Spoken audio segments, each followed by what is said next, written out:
Okay, so it looks like we are live again.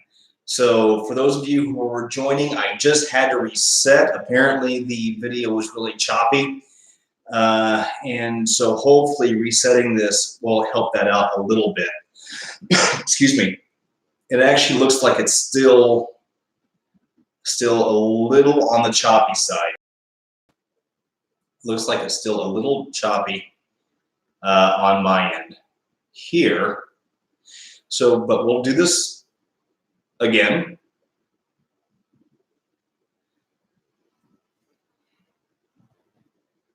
And looks like we have everyone coming back. Now, I will say that we also have been having some weird weather here lately, clouds rolling in, thunderstorms. Today was fairly nice, but still. Leslie, Yulia. Slowly but surely they all return. And so hey, Faith, very well could be, hey, Danielle, what's shaking?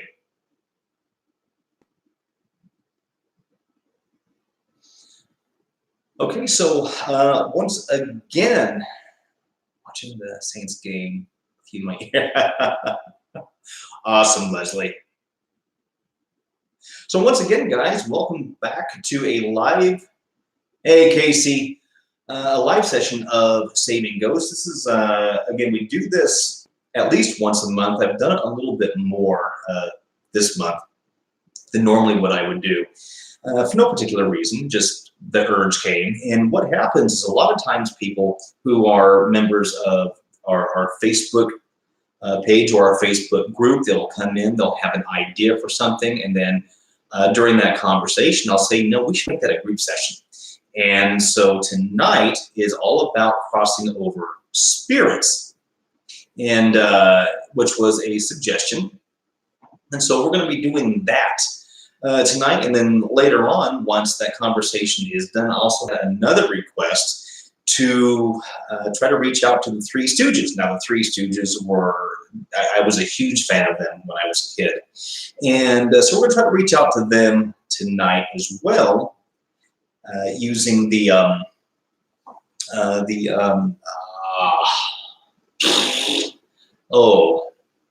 Afterlight Box. There we go. Just slipped my brain. Guys, it is still looking a little choppy on my end. How is it for you guys?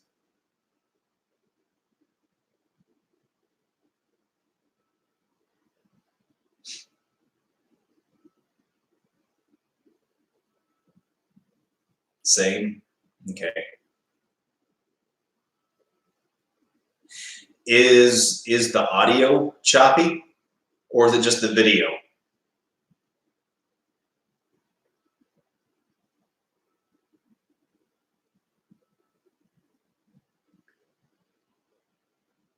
Okay.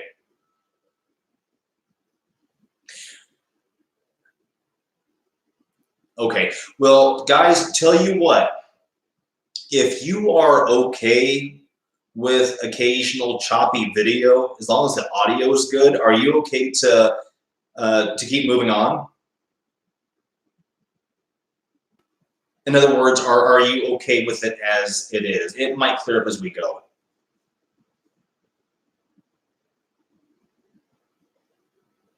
Okay.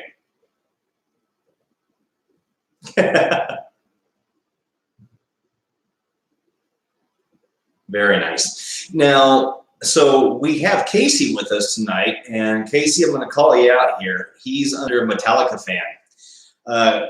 Casey, just to show you the, I've been wanting to build an EM pump for quite some time, and Casey and I had a private conversation where he wasn't quite satisfied with the EM pumps that he'd been getting. And so I said, well, I want to make one. Would you just want, this EM pump and, test it for me? And he was all game for it. And so this is the EM pump. It's not 100% done yet. So this is the on-off switch. I'm waiting for the power supply to still come in. That is going to be fed through here. So I'm going to have to make a hole in here with my router, slide it in, and it's going to run off a 9-volt battery. Now, if you've seen the videos that I posted testing the motor portion of this, it feeds 100% EM energy and does a wonderful, wonderful job. There's also going to be right in here on the faceplate, there's also going to be Saving Ghosts EM pump or something along those lines, some sort of clear label with some branding on it. So Casey, I just want to show you that it is here. It's basically done. The paint's done. It's got the texturizing on it. The clear on here is actually automotive clear coat, so it should stand up pretty well. All right. Hey, Gino, what's up? And so as soon as that power supply comes in, which it should be in any day now, I'll get that sucker in, and then I'll get this sent out to you.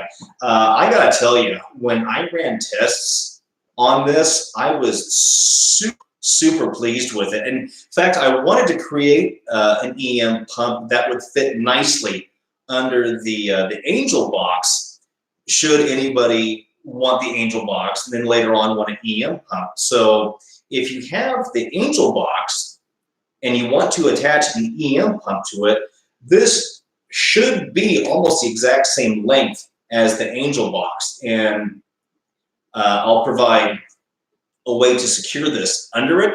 So that way this would then be the base and the Angel box will sit on top of this. And so you'll now have an attached EM pump, or if you want to remove it from the Angel box, you'll be able to do that. Now, Casey, I'm going to call you out again because Casey is the one who is going to be receiving the Angel phone. Now, I use an All-of-You Gold, which was what I'm calling it now, is an Angel phone Gold because of the gold that's attached to it.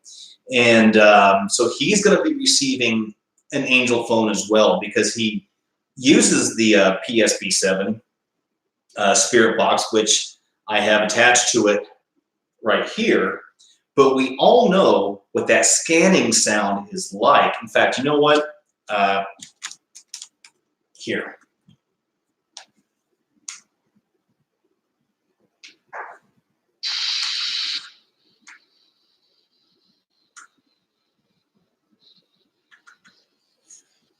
We are all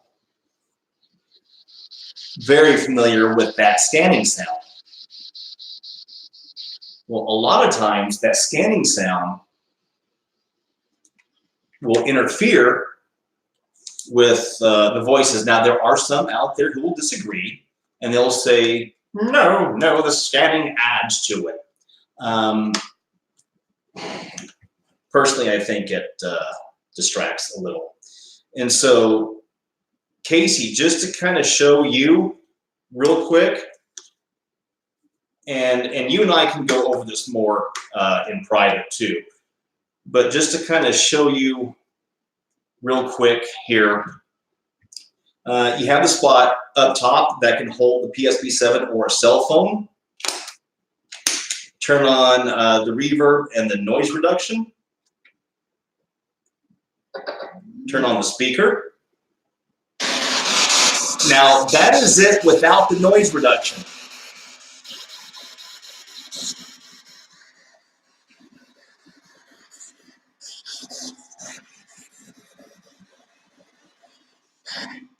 Okay, there we go.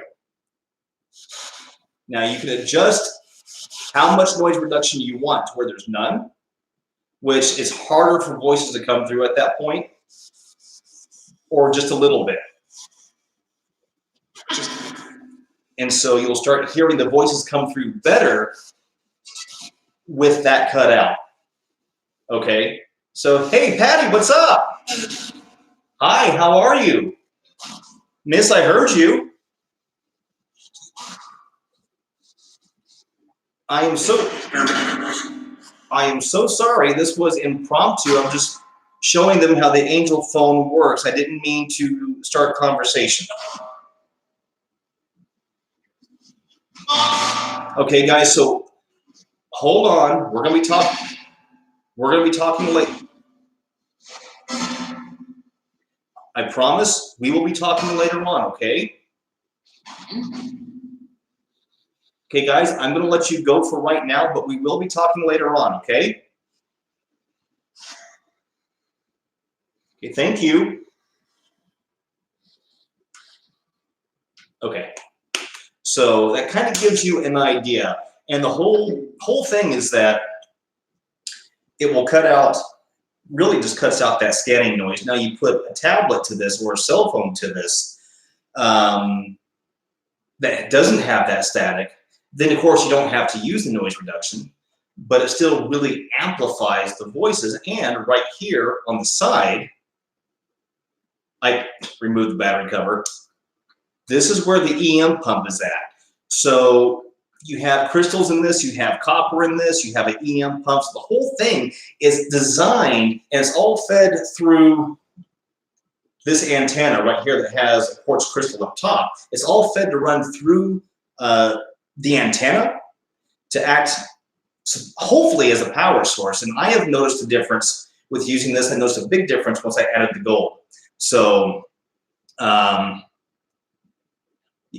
we had a few volunteers that came through. Yeah, Gina, at some point we have to go over your angel box. I was about to say we have to go over your box, and that wasn't going to come out well at all. So the angel box is really a smaller, simplified version of this. It still has the copper, still has the crystals, it still has the noise reduction and the echo. Basically, it doesn't have the EM pump and it doesn't have the gold in it. But you can now get a separate EM pump. So, oh, Ilya, I know I heard that come out of my mouth. I thought, oh, geez. Something about else about the angel phone compared to the angel box is that the speaker is designed to be removed. So if you don't want to carry the whole thing around, you can just remove the speaker, plug it into your PSP7 or to your app, and you can work it that way as well. So this is going to sound strange, but when I used it, it kept getting that rooster, 2 chickens are in my yard. Well, Gina, you also come from an area that used to be a lot of farmland, a lot of marshland, a lot of farmland. So it's, it's possible. I've gotten dogs, I've gotten pig grunts,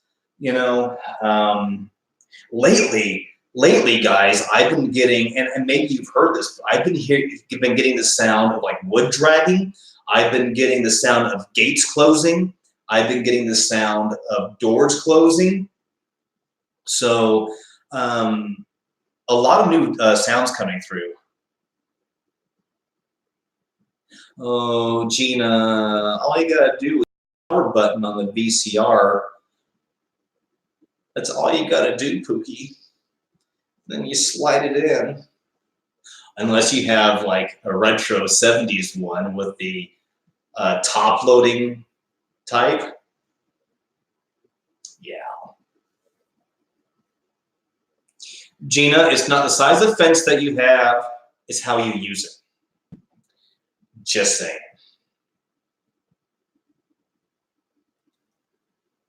So how is everyone doing tonight? Is everyone good?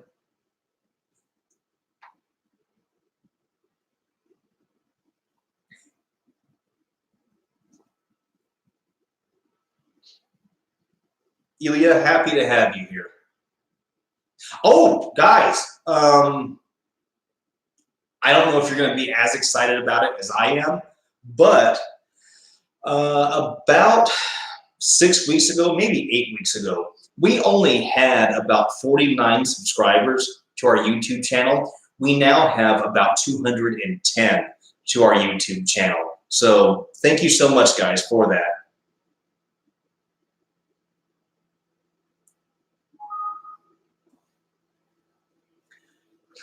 Leslie.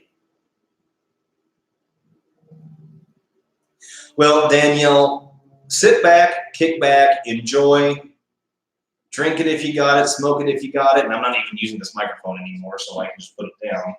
I unplugged the external microphone because I thought that maybe it was causing an issue with the laptop performance. So,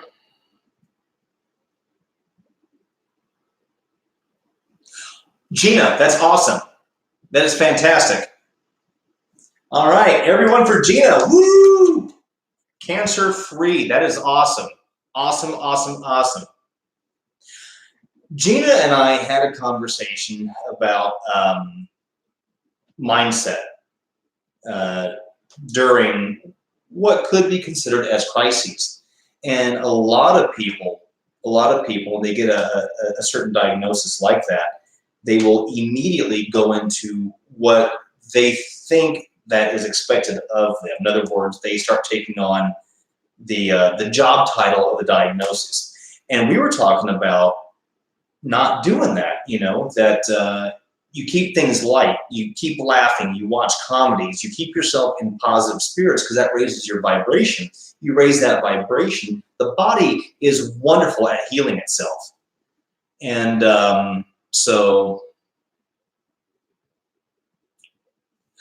Leslie, I gotta tell you, I actually make moonshine. It's not something that I announce, but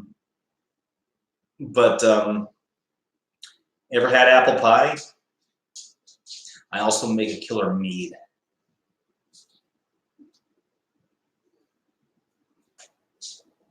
Yeah, that's, you know what, Billy, I did. I just announced it. I make illegal hooch. There. Actually, what I really make is prison wine called Pruno.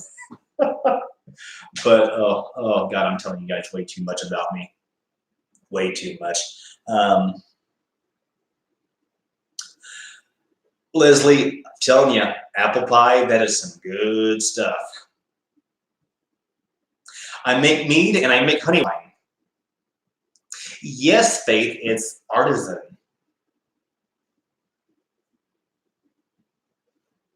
I've made peach, I've made apple, I've made orange. Orange is like the traditional as far as Pruno goes.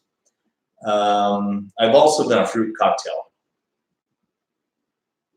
And so as you let that sit long enough, it'll burn some hair on your chest.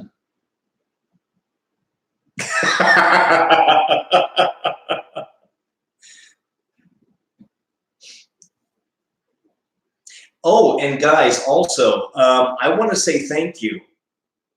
Muscadine your favorite. Well, Gina. Gina, what kind of brownies are you making, though? And guys, real quick, I want to thank you so much. You guys were really the driving force and really the support behind getting the t-shirts made and getting the design right. And so I want to thank you guys so much for that. And so because of you, there's now mugs, stickers, socks, t-shirts, hoodies, and there's probably going to be a few more things down the road. And so, Billy, it's actually really easy to make. Right, Danielle? And so for those of you who have already purchased, thank you so much. Thank you so much. And I would love to get your feedback on the quality and how it is. I've ordered through them before, and I never really had any problems, but I'd like to hear your feedback as well. Okay. There seem to be some issues in regards to having the sleeves printed, but I'm working on that. They also have beanies and skull caps that I'm looking at. And so I'm thinking about a skull cap that just has the SG up front.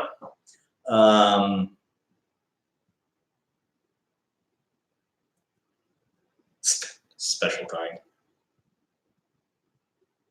Elia, thank you so much for that. Okay, cool, Gina, thank you. Vines, not vibes.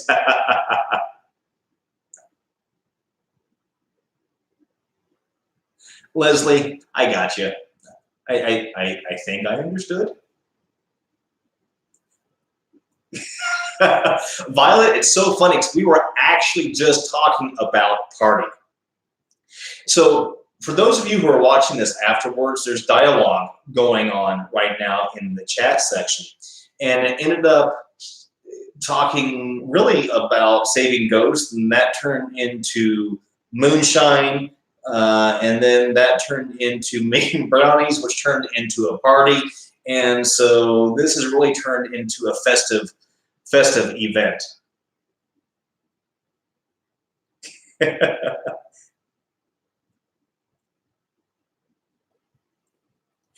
Gina, we could probably do a journal. We probably could do a journal. That's a great idea, actually.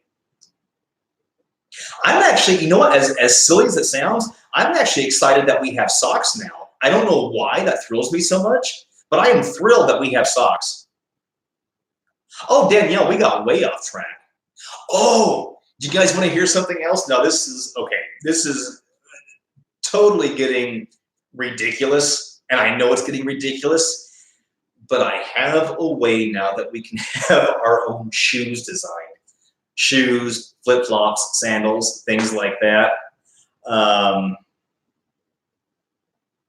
So I've caught a bug here, I think.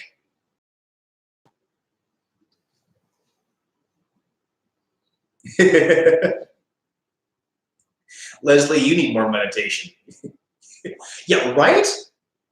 Okay, so we can do hats as well. So guys, do you want me, because right now the socks that we have, they have angel wings at the top in gold, and right down the middle on where the foot is at, it says Saving Ghosts. Would you want me to come up with some different designs of socks? Billy, that's awesome.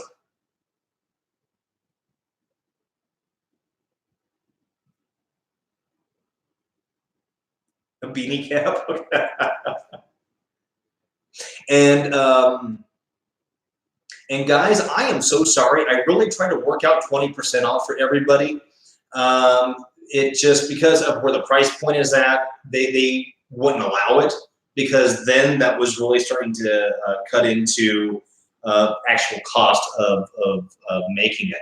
So 10 is the best that I could do. So I apologize about that, guys. Excuse me, but I try to work out something for you. So for those of you who have subscribed to this, oh, excuse me, who are on the Facebook page, who are in the group, it's for you guys, it is 10% off all the time. There's no cutoff, okay?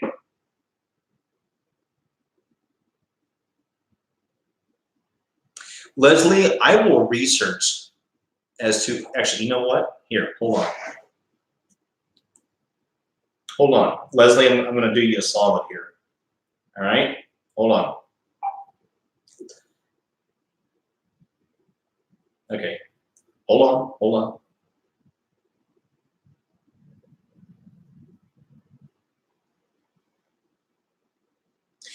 Do penguins have knees?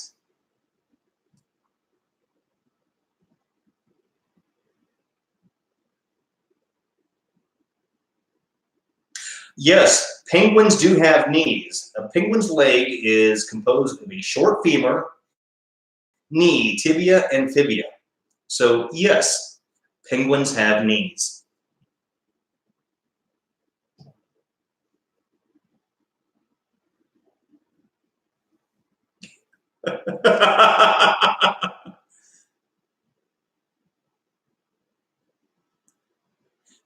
Bamboo trees to square poop.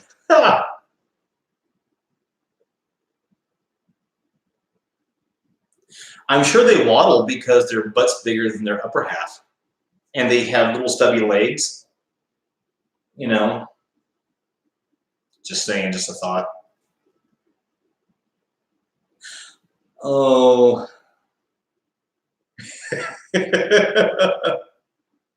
Smuggling moonshine. For those of you who are watching this after the fact, there's a conversation going on right now that I can't even explain. It has to do with penguins, penguins' knees, moonshine. I honestly don't know what's going on with this conversation right now.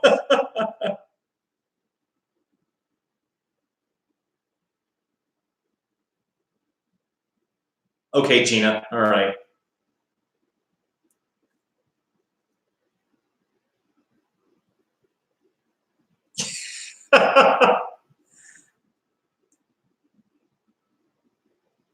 It is about spirits. Moonshine is spirits.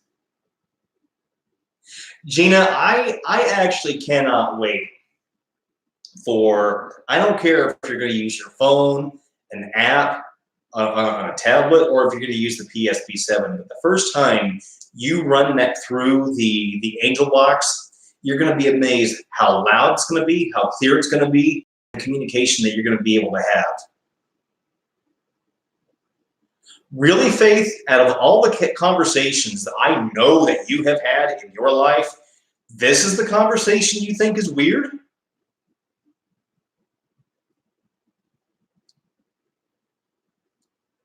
You know what's great about this is that there are two groups of people.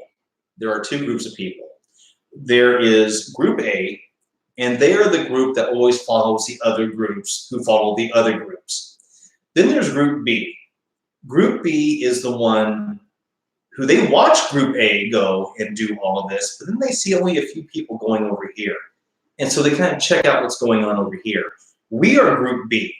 I don't want to be associated with the Group A. I don't want to be around what everybody else is doing. It's not original to me. I like original. I like personality. And everybody in this group has personality.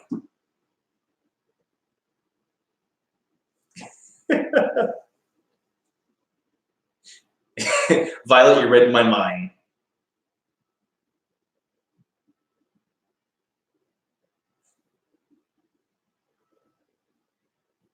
No, Faith, I can't. And of course, Faith has to be the one. I'm going to call you out, Faith.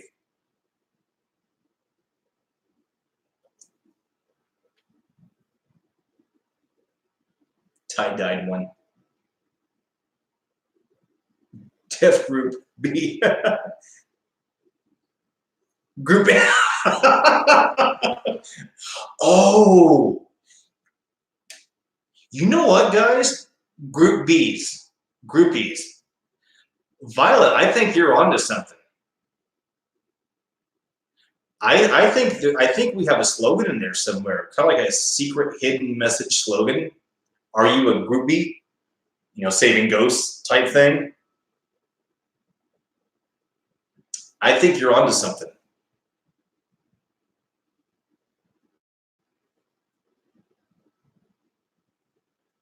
I'm actually digging that. Violet, that was a great idea. Oh, Leslie, how much moonshine have you had? You're talking about group potato?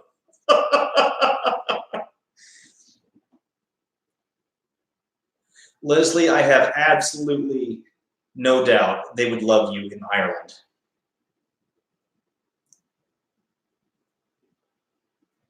Is taters precious?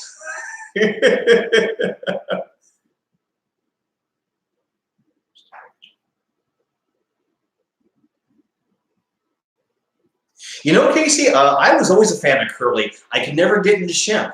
Even though Shemp was one of the originals, and then went away and then later came back, I could never get into Shemp. Now, mind you, when I was watching the Three Stooges, this was during the time, oh man, this was late 70s. So I might have been 5, you know, at the time. And so Shemp just wasn't really funny to me, to where Curly was kind of the, so I always kind of leaned to Curly.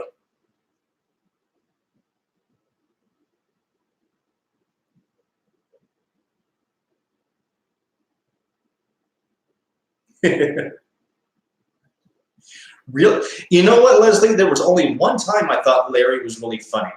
And I forget what the sketch was. They were rebuilding a house, and he went to go open up a cabinet, and water spilled out on him. And he said, "Hey, who's the dummy who put the water?" And he kind of cut himself off. He goes, "Oh, it was me." And that just tickled me to no end.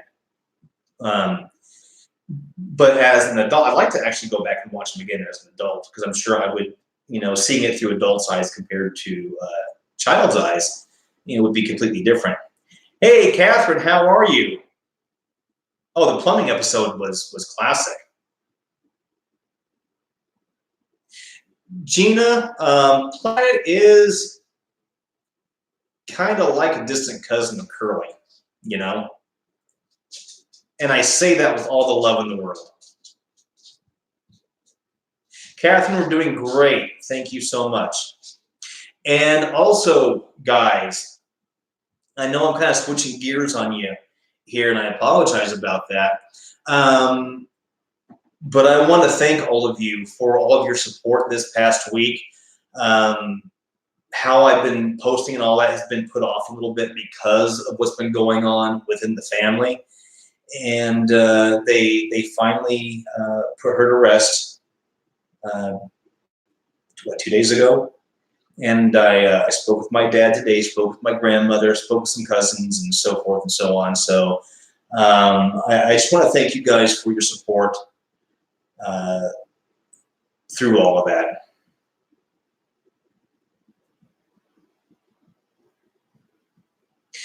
Well, Leslie, the thing about Shemp, I think, was that even as a kid, I could smell the alcohol through the TV off of him. He just had that look, So, thank you, Gina.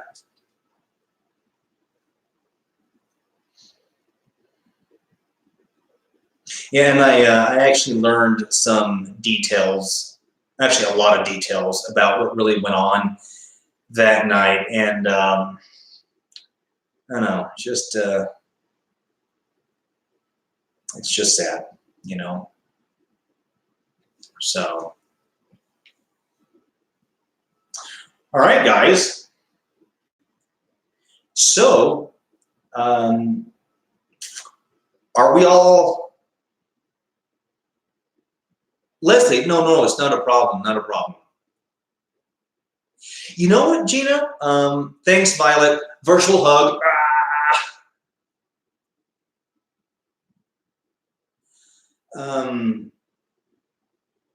You know what, Gina? It actually, because of how I view death, and really because I'm just so removed from where they're at, I'm not around them every single day, it didn't affect me as much. Obviously, I did things on my end to, reach out and so forth and so on, but I'm actually doing okay, sincerely. I do thank you.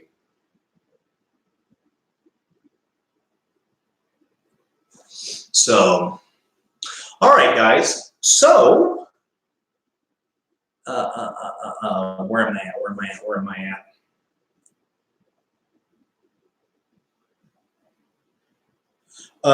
Mo, Leslie. Mo was the last one to pass. He passed in, what's it, late 70s, early 80s, I believe. I will say it was late 70s. Because I believe that Larry passed away in 75.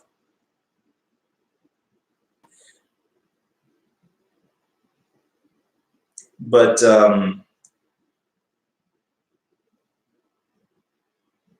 okay, there we go, yeah.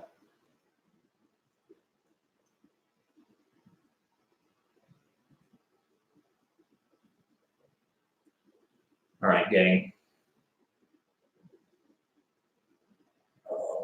I'm sorry, give me a moment. Okay, so it was suggested that perhaps we could have a conversation about how to cross spirits over. And, kind of on the back end of things, I've also been speaking with Casey, and Casey has had some fantastic questions in regards to spirit communication. So what I was thinking we could do is we could have just an overall conversation on how to communicate with spirit, how to prepare to communicate for spirit, and how to cross spirit over.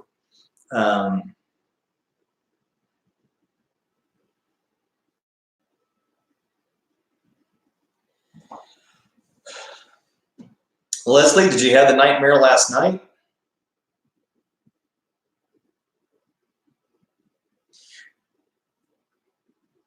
Now, keep in mind, anytime that we have, I'm not saying this is always the case, but 9 times out of 10, anytime that we have a dream of a storm, a violent storm, really take a look at what's going on with your personal relationships. That could be work relationships, that could be romantic relationships, that could be relationships with children or whoever. But take a look at your relationships and see really what's going on within that point of your life. Okay. Yeah, Leslie, if you want to, we can have a chat about that. I do want to stay on topic, but if you want, we can definitely have a chat about that, because it's a stress-related dream, is what it is. And so whenever you're having those dreams of, high, rough waters and winds and storms, it's a stress dream, really, is what it is. And so take a look at the different aspects of your life. And guys, this is why meditation is so important. I do 10 to 15 minutes every single day. Every single day. Wake up, I will listen to a wonderful, wonderful lady called Abraham Hicks. I'll listen to her, or I'll listen to Bob Proctor. Then I'll throw on some meditation music, 432 hertz meditation music. I'll meditate for about 15 minutes to get myself into a positive mindset before I go on about my day. And I'll tell you guys, it works wonders. Some of you will say, well, I don't have time in my day to do this. You always have time. What it is stepping outside of the mind stuff, that whole tornado of crap that goes on in your day, is stepping outside of that for a moment to really take a look at your life, schedule your life out if you have to. You always have 10 to 15 minutes to spend for you. So, Cynthia, we always dream. We dream about every 10 minutes. 10 to 15 minutes, our dreams change. And we sleep in 90-minute sleep cycles. Oh, guys, speaking of which, Violet, it's funny that you mentioned that. I actually used to do dream interpretation for a place called the Psychic Institute of Las Vegas, which unfortunately is no longer here in town. But even when I was a counselor in social services, I still did dream interpretation. And so keeping in mind that anything that you dream about, there's 2 different ways to look at this. You're going to have, again, group A, who's going to say, well, dreams are just your brain's way of relaxing and releasing stress of the day. Then you're going to have group B that says, no, dreams are premonitions and it's spirits talking to you. I feel it's both, because you can physically feel a difference in the dreams that you have while you are having them. Some you're going to feel like you're actually involved and you're there. Others you're going to seem like you're just watching a movie. So you're going to have different experiences with each dream. So when it comes to angels and demons, it really all comes down to what's going on in the dreams. Is it black and white? Is it color? Where are you at? There are so many different aspects to a dream. Are you inside of a house? If so, where in the house are you? Because if you dream you're inside of a house, for example, the house represents the body. And are you in the attic? Are you in the living room? Are you in the basement? Where are you at?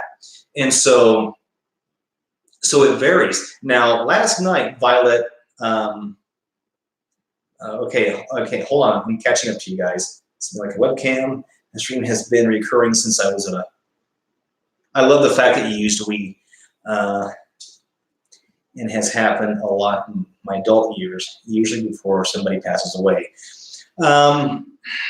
When you take a look at angels and demons, we're talking about two opposite sides of the same coin. Remember, in life, in the universe, there's always going to be balance. Wherever there's light, there's going to be dark. Where there's good, there's going to be bad. Okay? What it comes down to is which one do you decide to vibrate with? Which one do you decide to agree with? Which one do you decide to make your way towards? Now, to give you a perfect example, last night was the very first time in, man, I want to say almost 30 years that I had a dream where I was damn near close to a night terror. There was a dark figure who had pinned me up against the wall. Luckily, and I think it's because of the work that I could feel wanting to be scared, but I also remember not being able to move and starting to struggle. But through all that, I remember the dream me physically growing and producing light and saying, you have no control over me. You can't win. You can't beat me. And I could physically feel myself move again in the reality. And after that, archangels, I'm assuming I'm assuming Michael was one of them there, came in, took this thing and took it away. And so your dreams are a lot like your life, I believe anyways. You can either sit back and you can be a viewer in your life, or you can be an active participant. In your dreams, you can either be a viewer or you can be an active participant, and you can decide, you can choose which way it's going to go. Here's why. Because if you can choose how you're going to react in your dreams, you are now telling your subconscious how you want to respond to that same stimuli in your waking life. Does that make sense? Detroit chicken?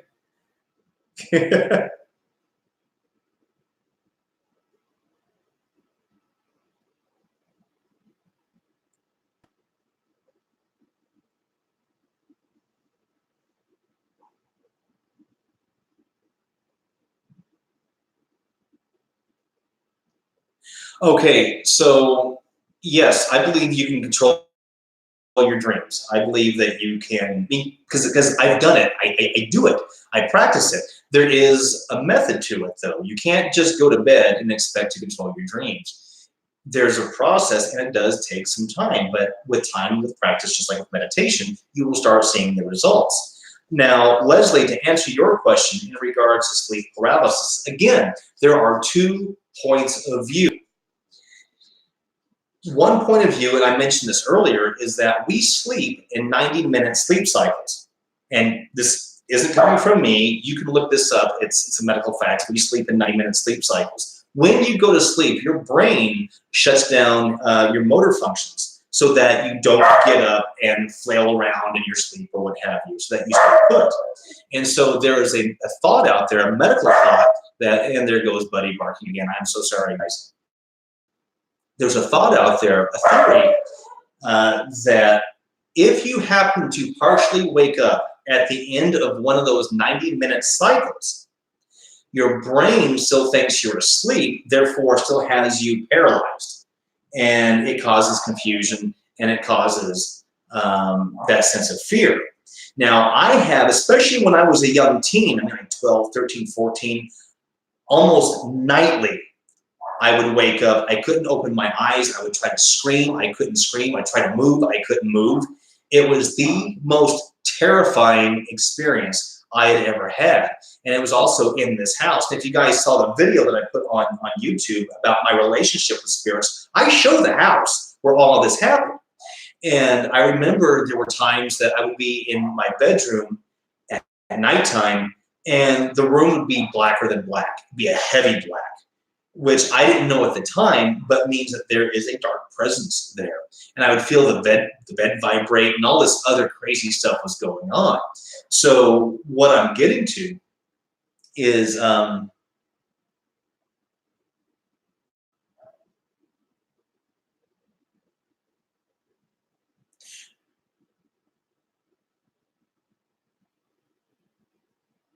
well, Andy, again, I'm talking about stuff that happened when I was a teen. I have spent, I'm 45 now, and so I've spent the better part of 30 years researching and studying and sometimes failing, but all the time learning as I go along.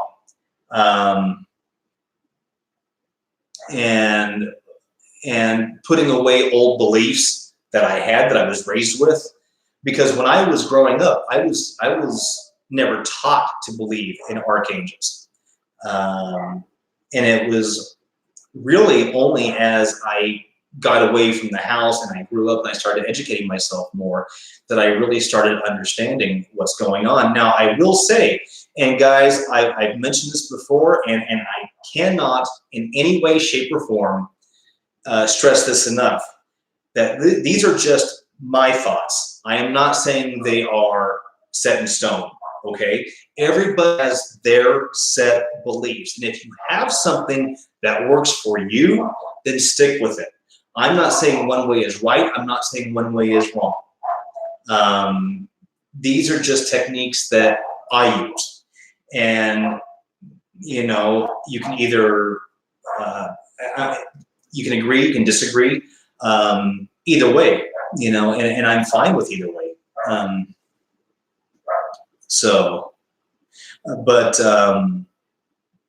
But Leslie, yeah, it's, if you're having those feelings, if you're having those kind of dreams, I would seriously look into doing what's called paradigm shift. And of course, we can talk about that later on as well, and start changing your mindset about your outlook on your life. Granted, I don't know everything that's going on with you. I know a few things, but not everything. And it sounds like, from what you have told me, there are a lot of just your body's reacting to stress, is what it sounds like. Okay, Violet, see you in a bit.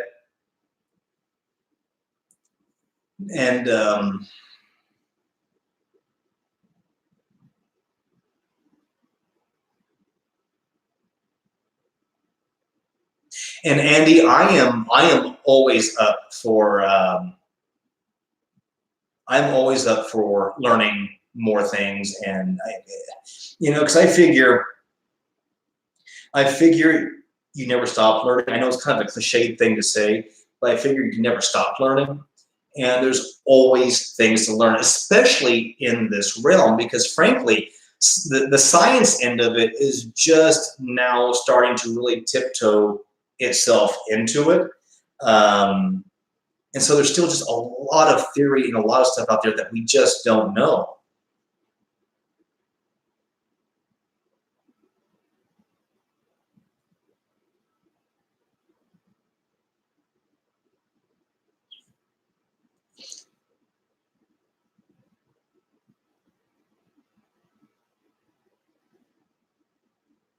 Wow, Casey. You know, there's a good chance, there is a theory out there saying that when we pass, that we do have options. And one of those options is that if we want to become a guide or a protector, we can. And so, Casey, there's a good chance that if that happened to you, that maybe your grandfather was still around acting as a guide for you.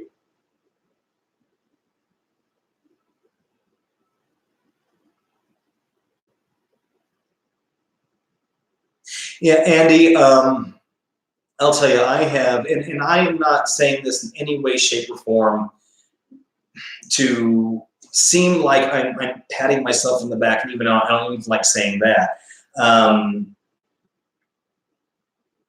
I was raised in a Pentecostal household, when I was old enough, I removed myself from it. And I studied world religions. In fact, in my undergraduate, one of my courses was world religions and mythology. But I also studied religions that aren't mainstream. Then I studied science, and I studied thermodynamics, studied biology, studied quantum physics. Granted, I am not a master in any of that, but definitely took the time to study. And I will definitely look into these books that you've recommended and tear into them.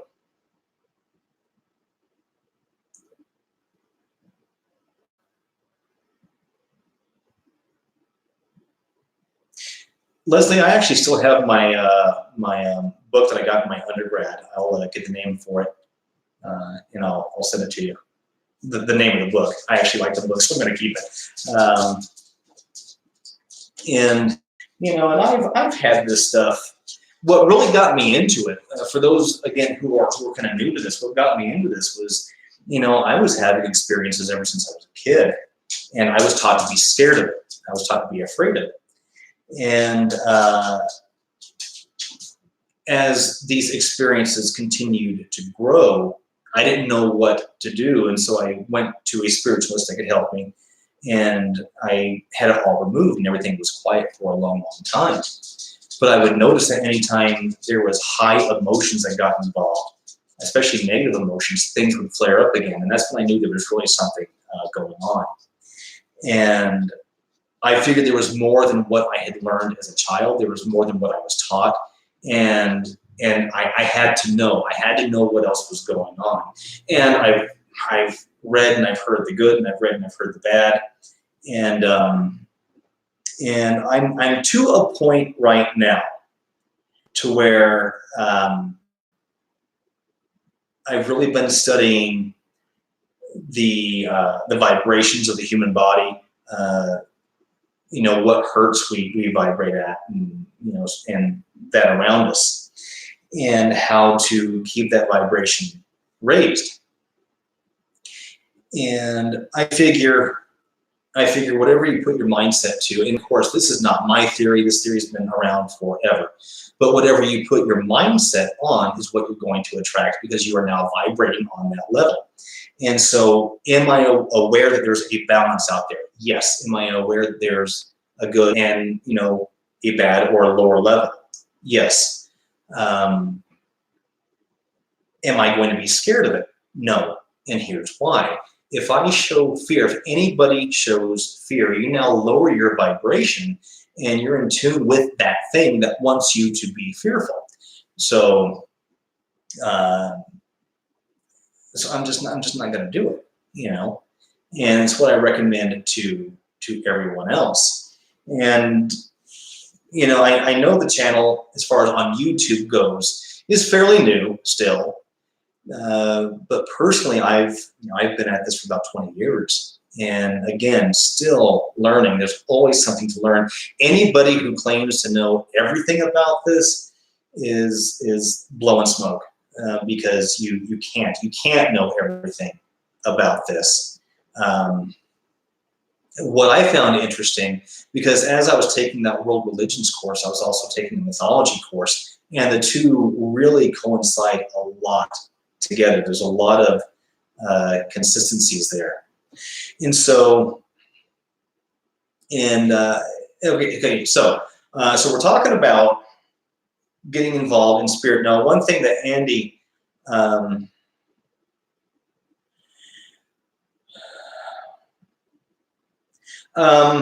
astral projection, it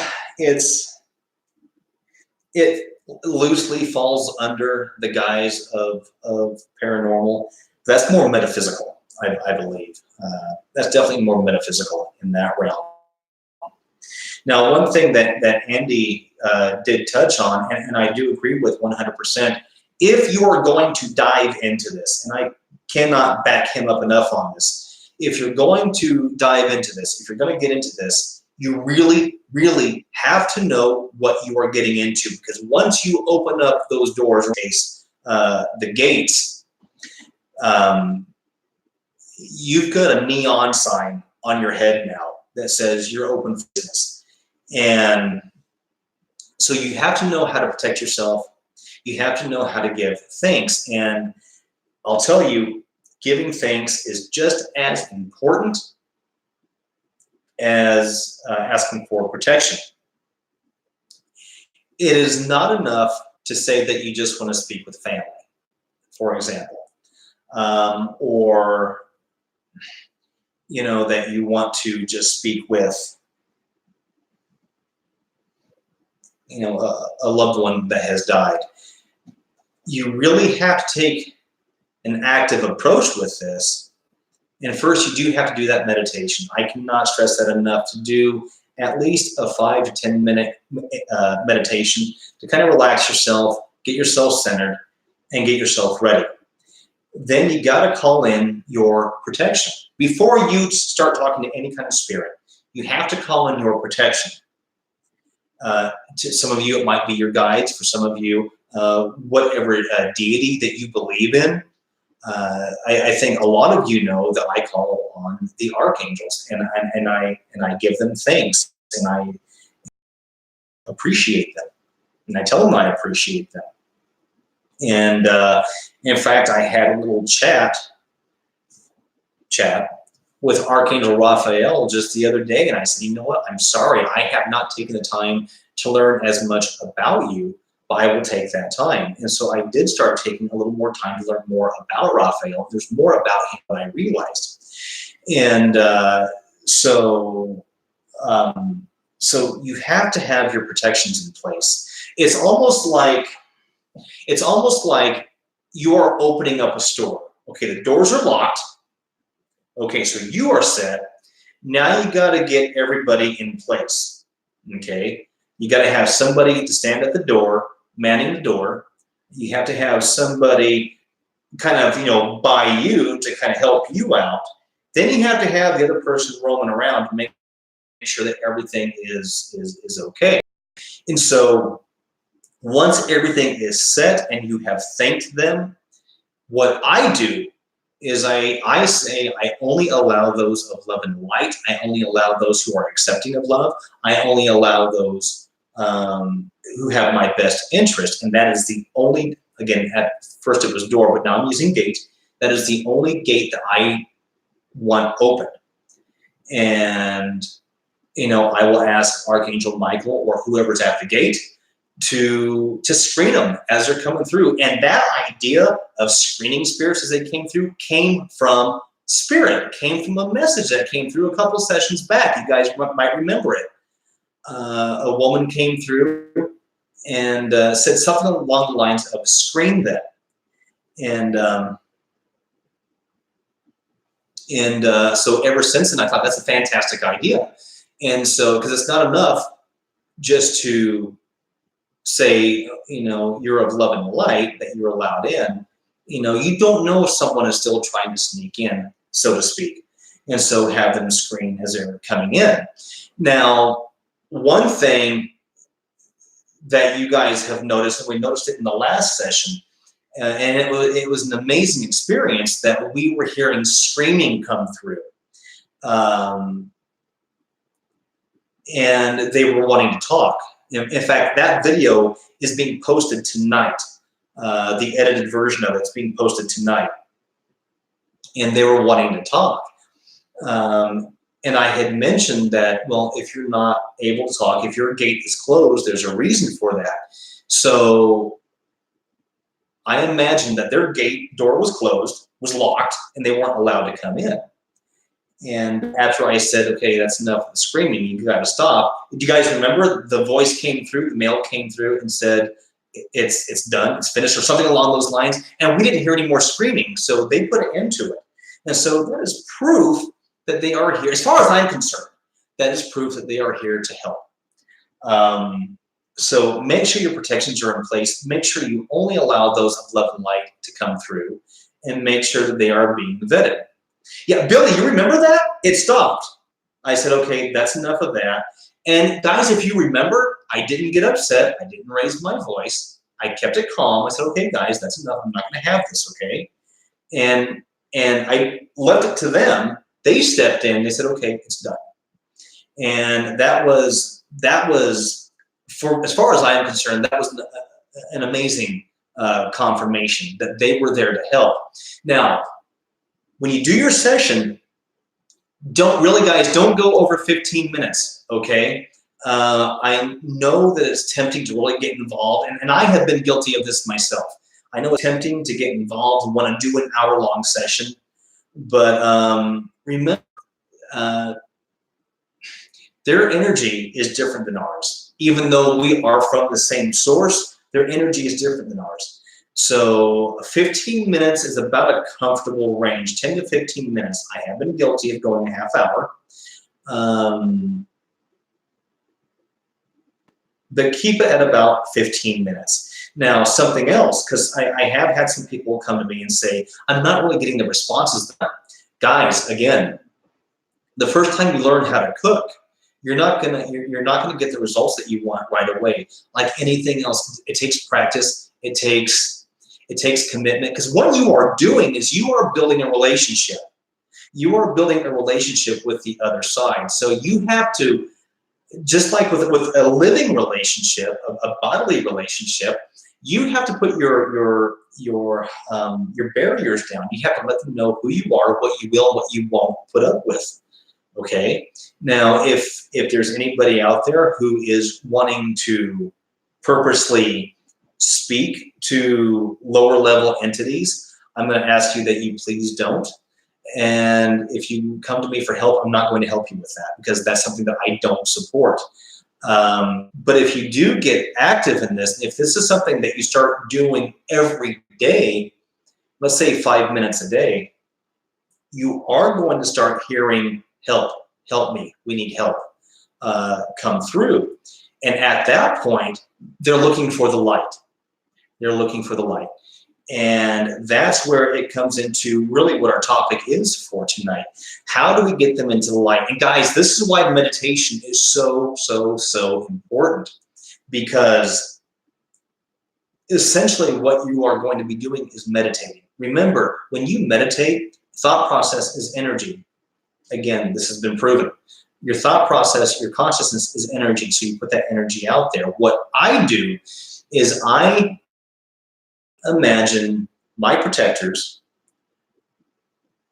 at kind of in a circle in heaven, and the clouds open up and I imagine white light coming down. And if you've listened to any of my meditations, I actually kind of teach you how to run your energies. But I imagine white light coming down through the top of my head, my crown chakra, down through my torso, stopping at the base of my torso, up through my body, through my shoulders, and then through my arms. And then that just continues to run through. Then another ball of energy comes down, lands into my hips, spins, it gains momentum, shoots basically a line down to the earth to ground me, and then shoots energy up through my feet, through my legs, back down that line, up through my feet, and around and around and around again. And that's building energy. That's running your energies. And then I see myself glowing and glowing and glowing and glowing and glowing. And then I will ask, Leslie, hold that thought, okay?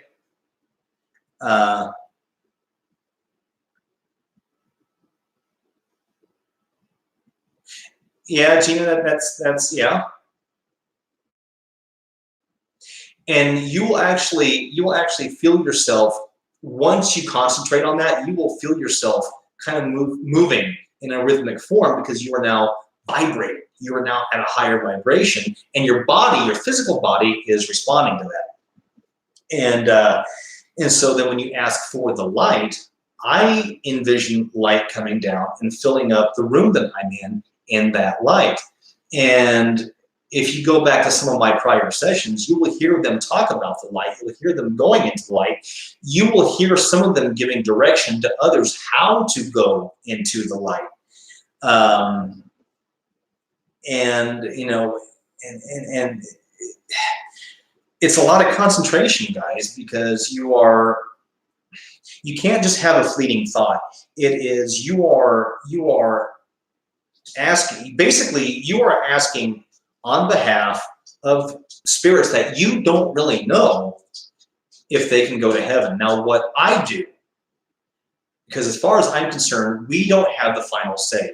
I don't know what they still have going on the other side. So I will say, if you are allowed to, if Archangel Michael, Archangel Raphael, Archangel Azrael are cool with it, then, yeah, you're good to go. But I don't have the final say. It's up to them. So never promise something that you can't deliver on. Never say that you have the final say on this, because you don't. You just don't. You don't have the final say.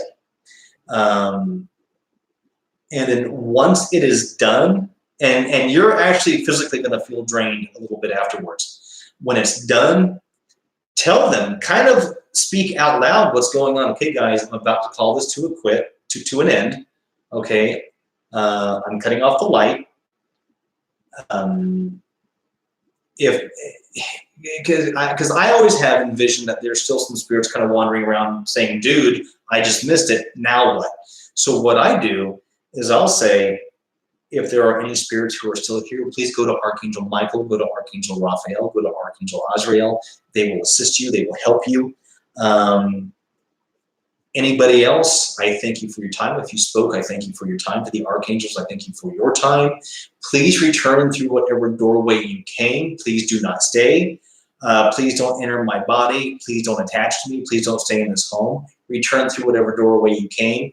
And to the angels, if you could please lock those doorways behind, because you want to make sure that when the session is done, it is done, that those gates are closed, those doorways are closed. That's where a lot of people make mistakes with Ouija boards, because they think it's a game. So they'll open that portal, they'll do the communication, and then they just put it up, not closing that doorway. And now you have a 24-hour, 7 days a week, open access to you. And that's where, troubles can come in. Wait to finish unfinished business before they cross. Okay, so Leslie is asking, I have another question. Will a spirit wait to finish unfinished business before they cross over? Leslie, my take on that is it depends on how attached they are to this life.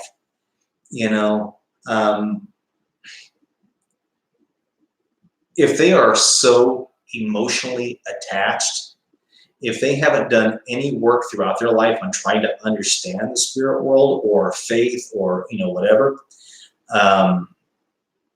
there's a chance they could. There is a chance they could, because again, remember, if they are emotionally charged when they pass on, emotion is energy. It has a vibration to it, and that can be carried on. I have said before, and I still believe to this day, that we are not much different once we die than we are here. I think we're more at our truer form, and I think we do have options. And I think some of those options are to cross over, to stay behind as a guide, or if you are just not ready to do anything yet and you still need time, well, now we have earthbound spirits.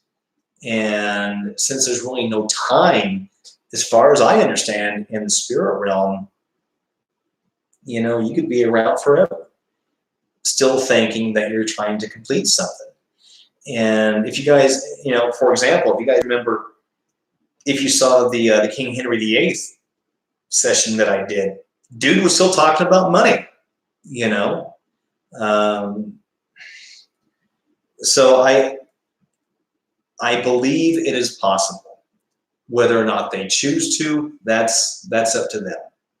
That is up to them. I would like to believe that once we cross over, we have a better understanding, a better picture of what our life was like up until the point we died.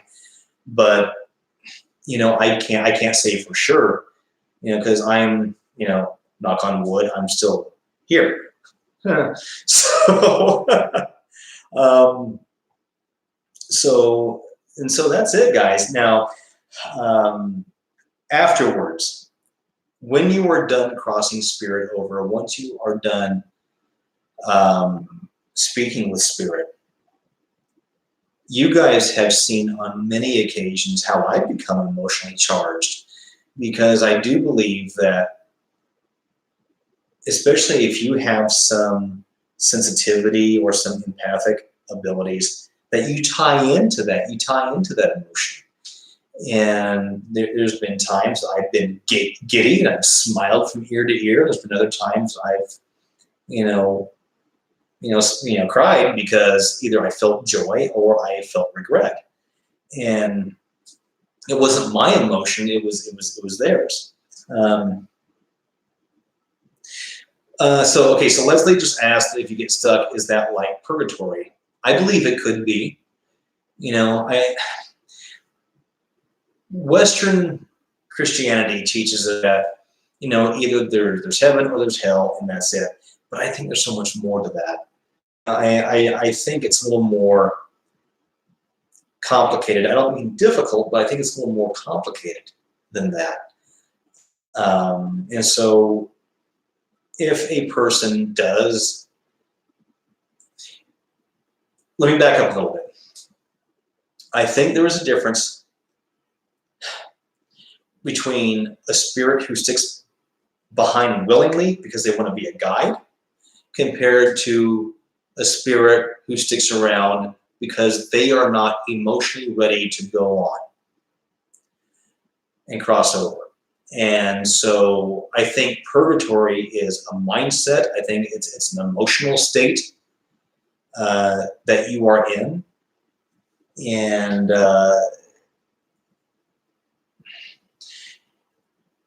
so I mean, does that make sense?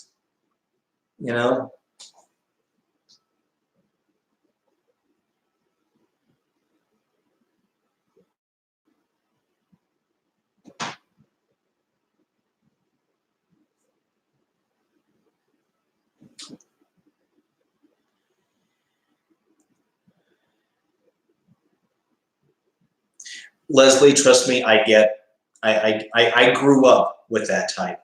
So Casey just asked, are some crystals help with cleansing? Yes, there are many crystals that are made for cleansing, and that's why I use quartz. Rose quartz is another one. In fact, Gina Miller, if you are still here, Gina is actually kind of our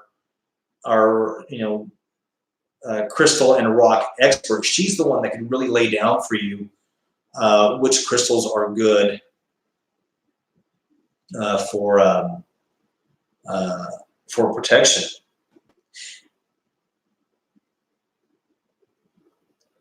Black tourmaline, yes. Elia, as a matter of fact, black tourmaline is one that I have inside here. As a matter of fact, we have the quartz crystal up top, which feeds down with both gold and copper, down to more quartz and then black tourmaline. Actually, it's black tourmaline first and then the quartz. And so as a general rule of thumb, and guys, please correct me if I'm wrong on this, I would say you can't really go wrong with any kind of crystal. I think any type of crystal will be good for you, but there are certain crystals that do offer specific properties just because of their vibration. Okay.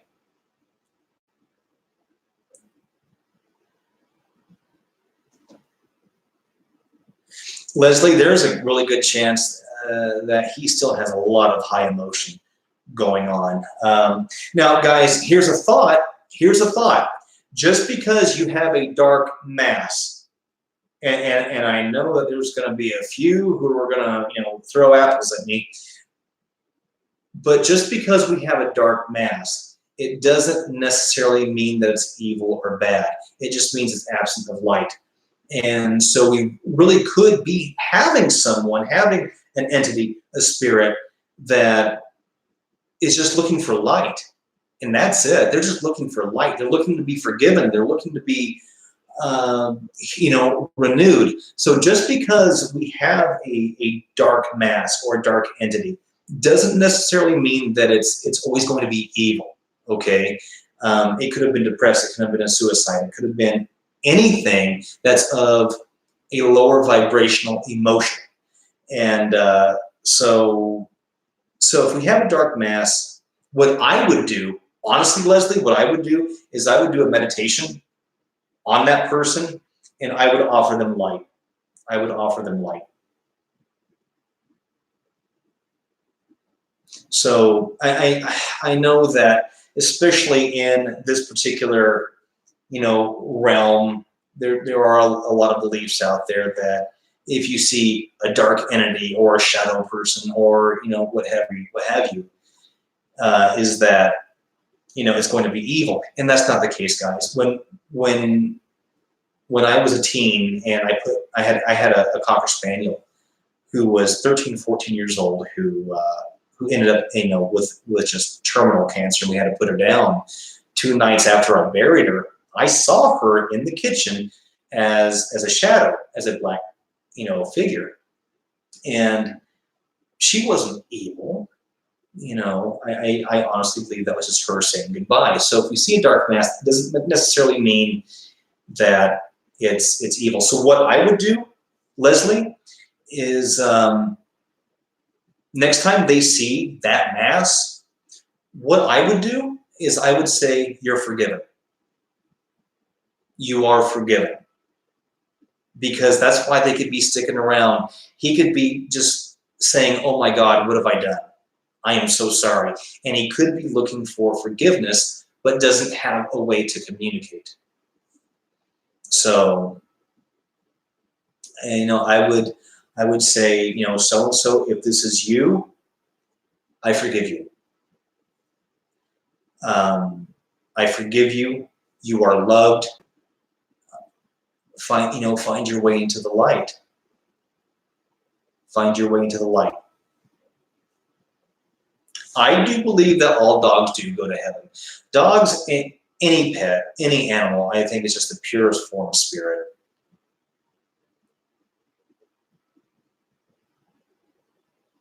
So, oh,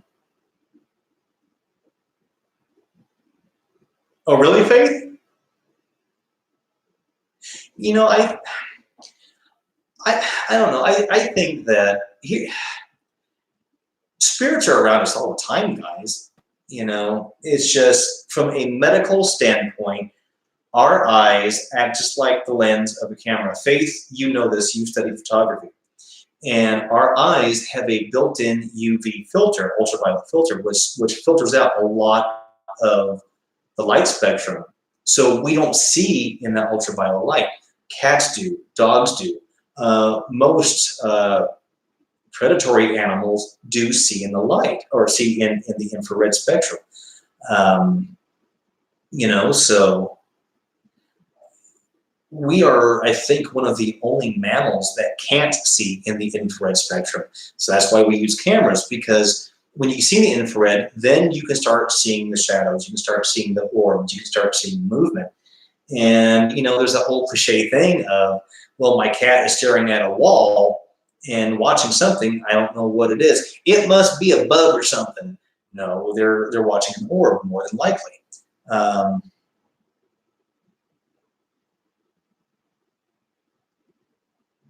Yeah, Casey, cleansing is literally you are cleaning the air. And everybody in this forum right now has a different way in which they cleanse. I think one of the standards that you're going to find is going to be sage.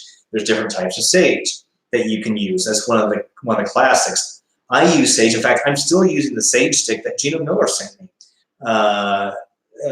And so there's sage. There is salt.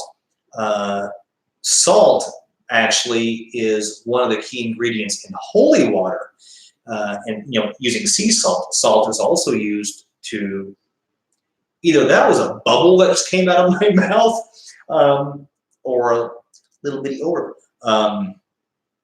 But sea salt is something else that's been used to put around windowsills and doors. It has been proven on a scientific level that sage, burning smoke, does clear the air of bacteria.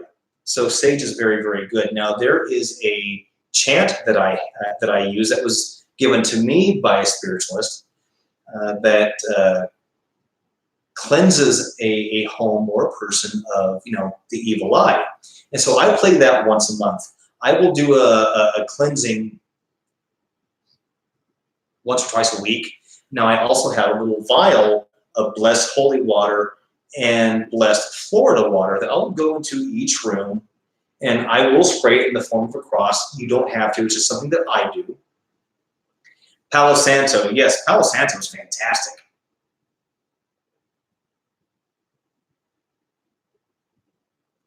Gina, you crack me up.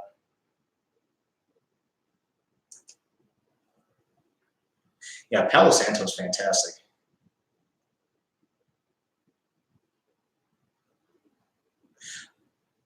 Okay, very cool. Very, very cool. Yeah, for those of you who might want, if you don't already have blessed holy water, you can make your own. Um, a lot of purists will say, no, you have to go to a priest. I think anybody who has any type of regular relationship with God, whatever that God might be for you, can do it. Providing that you feel that you're strong enough, you have faith enough to do it. And if you ever want any of that, let me know and I can send you how to do it. And so I'll go to the house and I'll spray that, and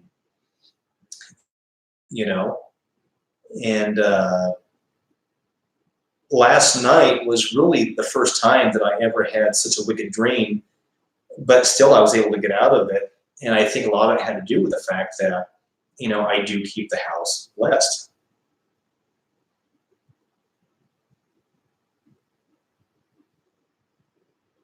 Berka, I did not know that.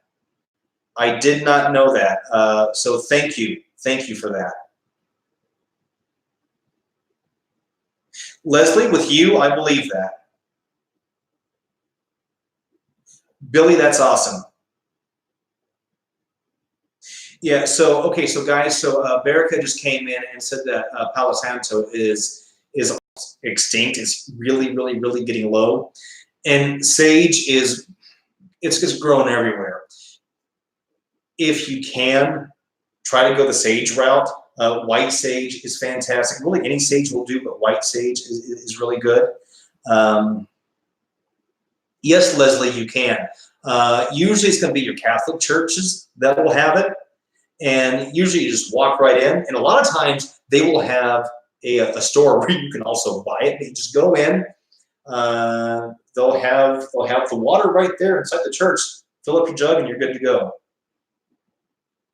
And I believe it's just free to fill it up, isn't it, Billy? It's just free to fill up your container of water.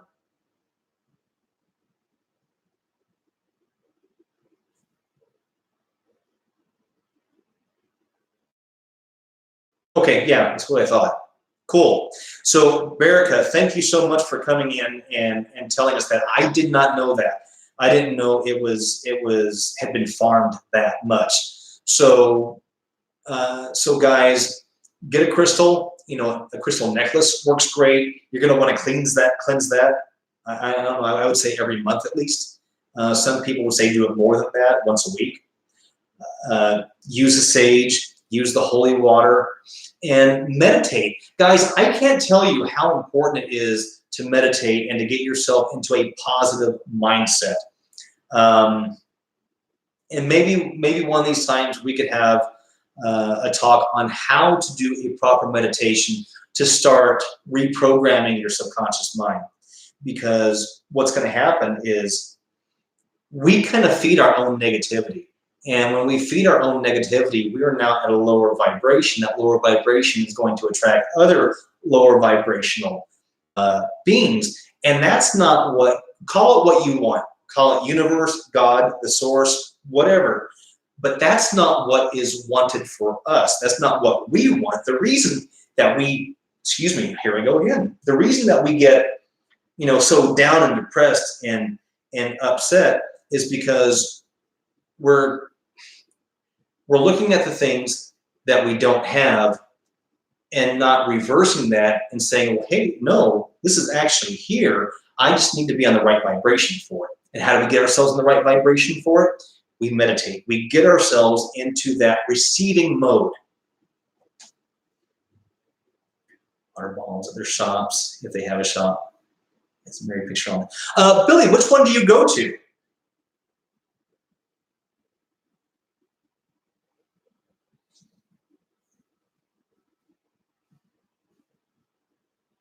Okay, guys, we have a couple of questions. Give me 1 second. Give me 1 second to kind of catch up with you here. Leslie, it doesn't matter. It doesn't matter. If you want holy water, you can walk in to the church and get holy water. Now, here's the thing, guys. Churches are nonprofit organizations. They're 501c3s. And so they are there to serve the community. So you can walk in and you can fill up a squirt bottle or whatever it is and get your holy water.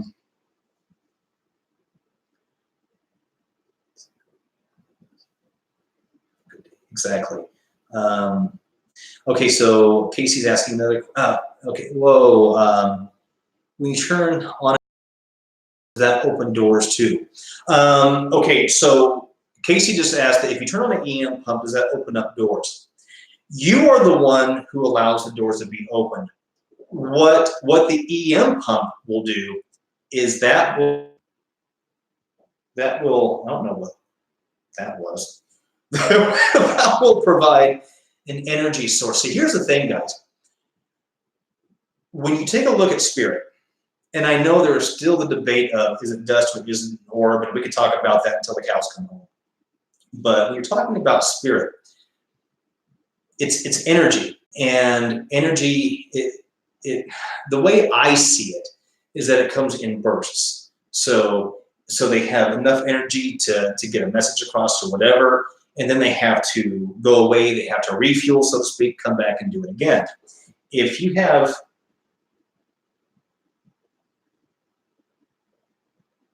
I'm sorry, guys. That was weird. If you have an EM pump, what this is going to do is provide a constant source of electromagnetic energy that they can typically just float over, kind of reboost right there, and have an ongoing source. Or they will use you. They will use your energy, and that's why so many people get depleted at the end of a session. So that's why I have an EM pump built into the Angel phone, because I wanted an all-in-one unit that would provide them communication, provide them energy, and really provide them clean energy to be able to speak from.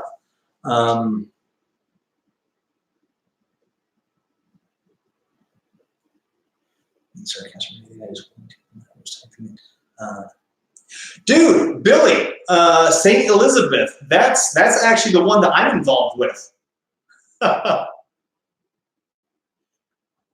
Church. I personally go to a local Baptist church. They'll bless it for free. Yep. Yeah, anybody can go inside. Really, anybody can go inside any church.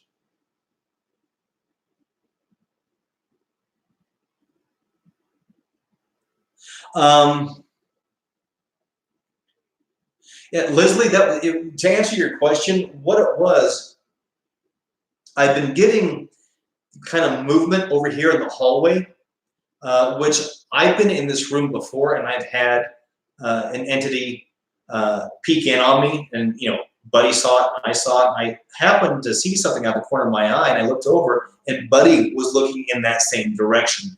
So there might be somebody here, and and if that's the case, that's cool. Hey, you know what? If they are good, if they are love and light, they're welcome. And as we get the session going here in a little bit, I'm sure they're going to want to come through and speak. Guys, I got to tell you, I generally try not to toot my own horn, even though this thing is only about 90% completed. I am very pleased with the way this EM pump came out. I am very, very pleased. I'm digging the look of it, and it sticks in with the look that we have with our other devices. The amount of EM energy this thing puts out is just stupid ridiculous. But so Casey, no, an EM pump won't necessarily open the doorway. You have to physically say, okay, I allow you in. You have to start that dialogue.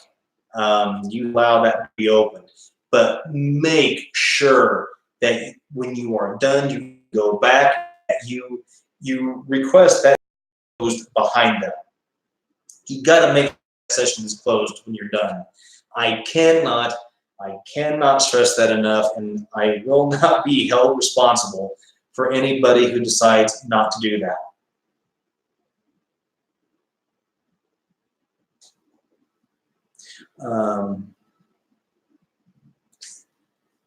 It's not a Fort Knox brick, Leslie. It's like I said, it's not completely done yet. There's still some logos have to go on front here, and you can't really see the gloss per se. Maybe you can a little bit, but there's like some serious gloss on this thing. And then there's going to be a battery pack that's going to be fed here on the, actually down here on the side. And so, yeah. Sensitive, same as being an empath. They are so close to each other. They are so close to each other. As far as I'm concerned, it's different words for the same thing. What it is being able to touch, being aware of that you can pick. You know how when you like see someone or you pick up on someone or you meet someone for the first time, you get like an initial reaction, kind of that gut reaction. That's what it is. It's being able to tap into that and expand on that and being able to harness that to kind of feel the air around you. And that's how you can start telling if there's spirit around you. If there's spirit around me, I will get a chill either on my left or my right or right down the center. I'm still not quite sure what the center one is. Left to right is male and female. Not quite sure what the center one is yet. I'm still learning that one. And so, but everybody has these abilities. That's the thing, because, and I've mentioned this before, on the atomic level, we are all made of the exact same stuff. So we are all tuned in to each other. It's just allow yourself to be open enough to do that. And, we start getting into certain faiths and certain religions that don't want to buy into that. But in a way, they will still talk about it, just using different, terminology. So if you're picking up on people's emotions, then what you have to do is, and guys, I can't tell you enough, this all starts when you wake up in the morning. Do a meditation. That it's going to be a good day, that you put yourself into a positive space, that you welcome people, to come to you, but that there's going to be a natural cutoff. That if they are not within the same vibration as you or higher, then it's just not, that the meeting just isn't going to happen. And what you will notice over time is that less and less and less of those people, or actually more of those people will stop coming to you, because those are now energy zappers. So guys, do we have any other questions or comments before we go on?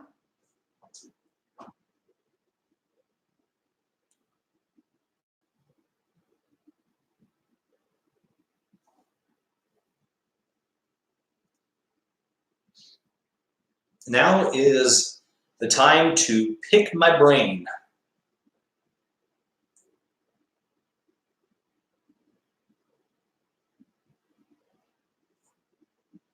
And as an addition to that, how are we feeling right now in regards to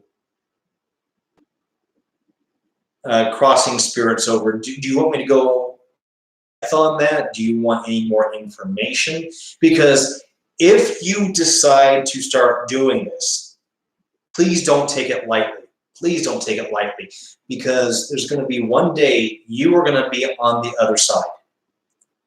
You know,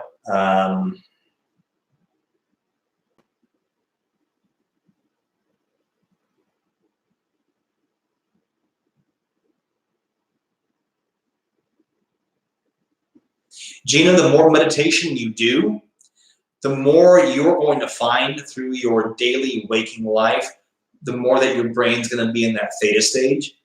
And you're going to have just like a constant cool all the time.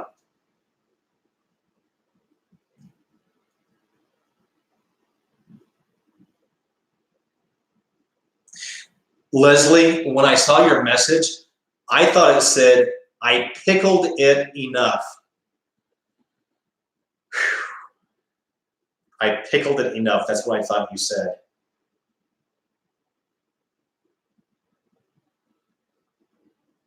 No, Andy, I haven't. Actually, I never even thought about that.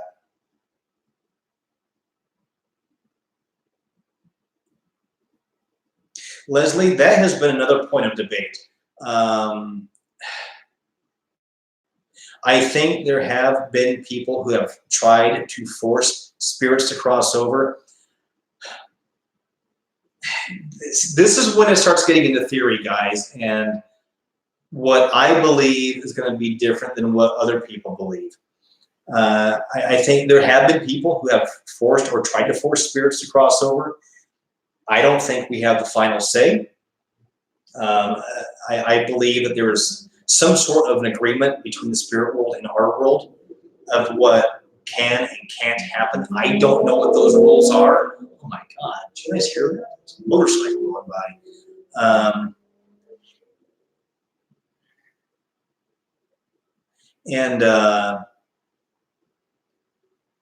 I think that if someone tried to force a spirit to cross over, it could turn out very, very ugly.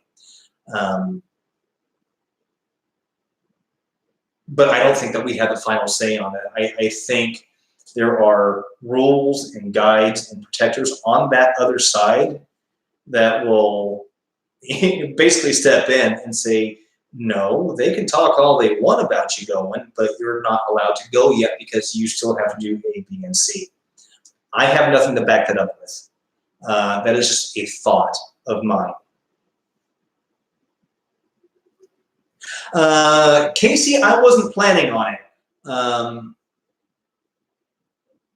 I wasn't planning on including Joe Besser and Curly Joe, mainly because I don't know enough about them. If you're going to try to do a session, if you're going to try to reach out to a specific spirit, you really got to have some sort of a connection with them. Now, my connection in regards to the Three Stooges comes into who I believe are the trifecta, and that's Larry, Moe, and Curly. I'm aware of Shemp, but I have a stronger pull to Curly, and then Moe, and then Larry. Anybody that I have done a session on that I've wanted to do, I've done so because I felt like there was some sort of a connection there, either from when I was a child or what have you. And there are still others that I personally want to do. Now, I've mentioned this before, guys, that as much as I know that there are people out there that you want me to try to reach, I gotta play fair. I have to allow those who want to talk, who want to come through to speak. I've got to allow them their moment. As in addition to looking and searching for specific spirits like Michael Jackson or Jesse Combs or what have you. So did that answer any questions? Again, guys, it's a lot of it is theory, and anybody who comes to you and says, no, this is how it is, I would question it, guys, because nobody knows. Nobody truly knows how it is.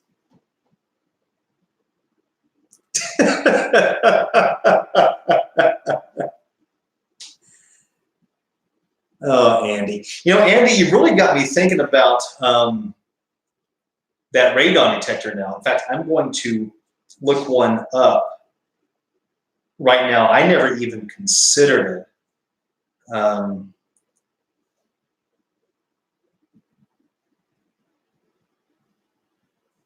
Now, are you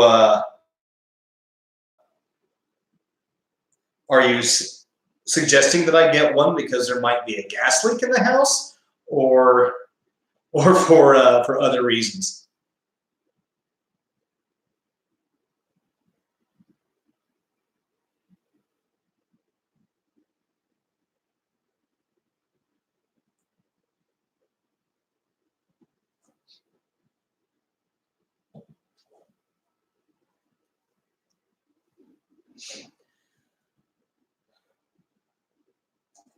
And I think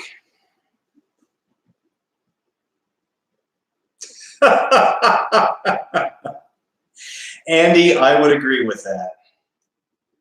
I would agree with that. There's a gas leak across the United States. Yeah, that we start getting into the U.S. mindset and political realm. Man, that opens up a whole ugly can of worms right there. Andy, if you don't mind my asking, where are you from?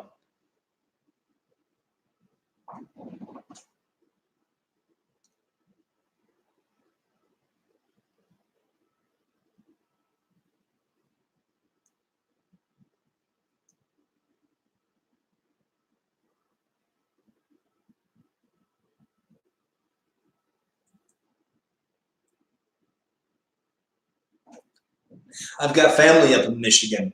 I've got not.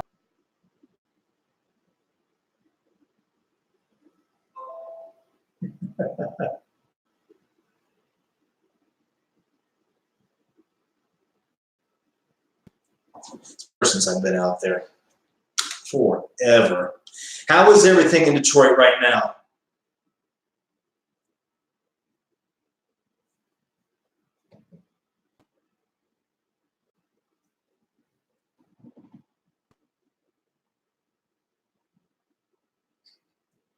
Andy, I knew what you meant.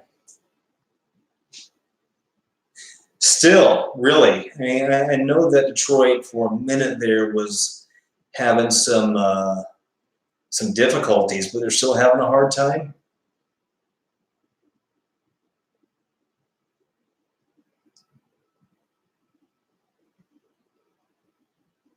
And that's a shame because for anybody who kind of knows their history, they'll know that Detroit, man, Detroit built the U.S. If it wasn't for Detroit, we wouldn't have 90% of the vehicles that we have on the road right now. Of course, this is back in the day, um, and they tried to shut down. In fact, they did succeed in shutting down a lot of those factories during the Obama administration. My understanding is that they tried to bring them back.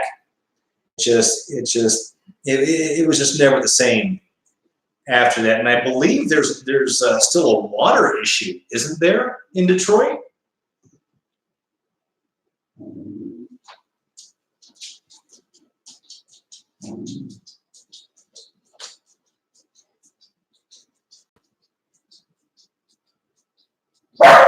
Buddy, hey, shh.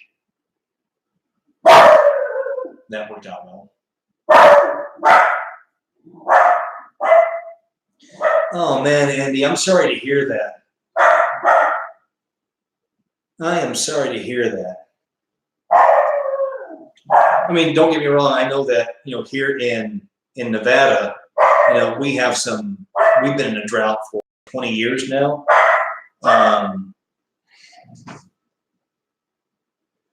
But I know that Detroit has been going through some serious water issues.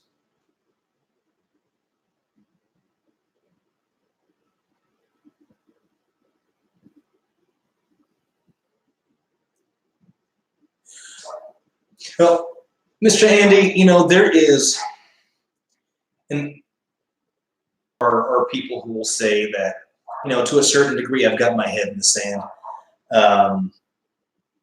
I've always figured that, we always have a choice of how we can look at things. And I am by no means naive about what is going on in the world. Hey, Bonnie.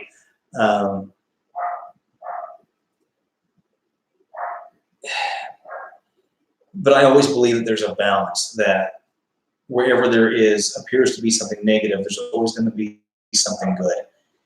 And it's just, what do we want to focus on? And I am by no means suggesting that anyone live their life a certain way. What I like to do is just drop seeds and Oh, Leslie, thank you for sharing. I think the big question tonight is, Leslie, how much moonshine have you had?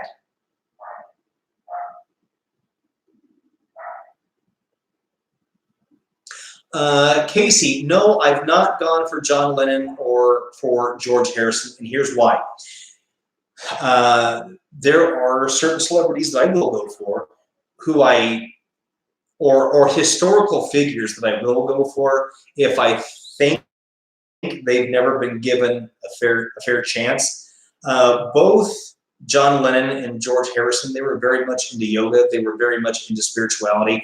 I don't think they need my help. I could be wrong, but I don't think they need my help because they were already in a different mindset. So I personally don't want to bother a spirit if I think they don't need it. I reached out to King Henry VIII because he kind of went down in history as being a tyrant. I don't believe he was always that way. I believe, and you can kind of see some medical records of this, that he changed after a jousting accident. So I did reach out to him, and I did reach out to a few of his wives as well.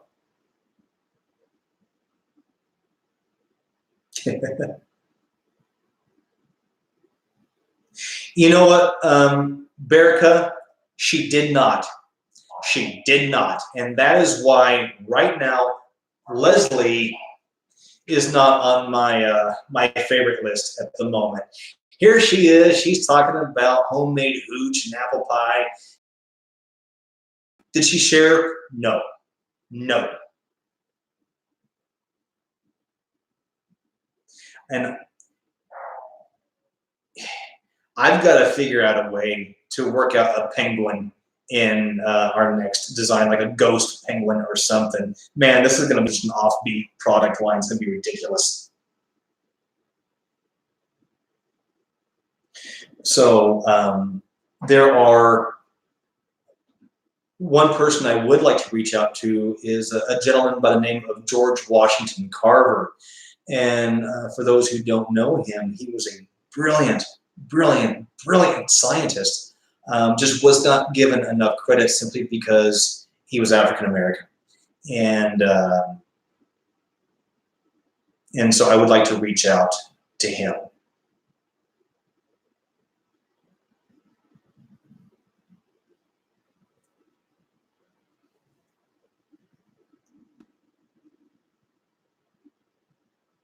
I don't know, Faith, if we were or not. Yes, yeah. Bonnie, you're absolutely right. He was basically the grandfather of peanut butter. What he did is there is a particular bush in the Mojave Desert. For the life of me now, I cannot remember the name of it, but it has a very distinct smell that if you get if it's in a rain or if you breathe on it, it will suck in the moisture. It has a very distinct smell.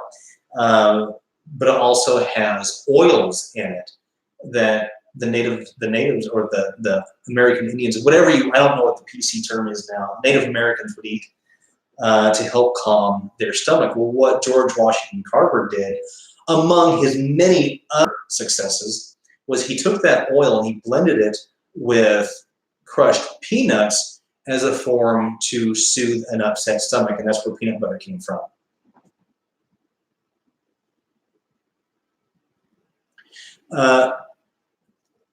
Leslie, in case you haven't noticed, I am too busy making EM pumps make you hooch. Big question is, you got 3 bottles left. Why didn't you share? I can do this all night, sister.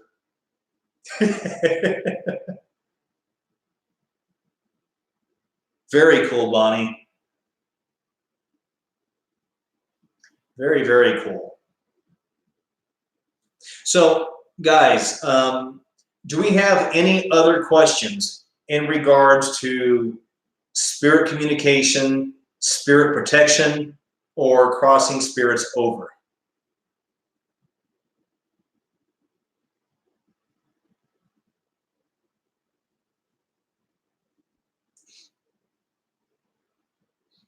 And by the way, guys, thank you so much for really sticking through this. Leslie, I'm sorry, jars.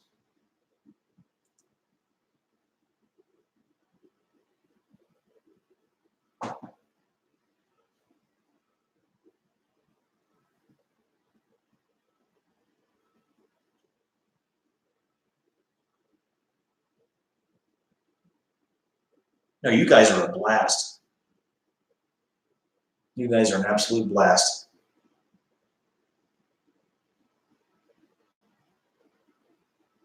Billy, what's up?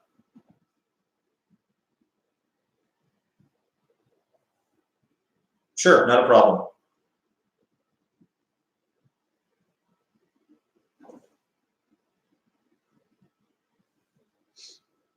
Leslie, how is the photography going?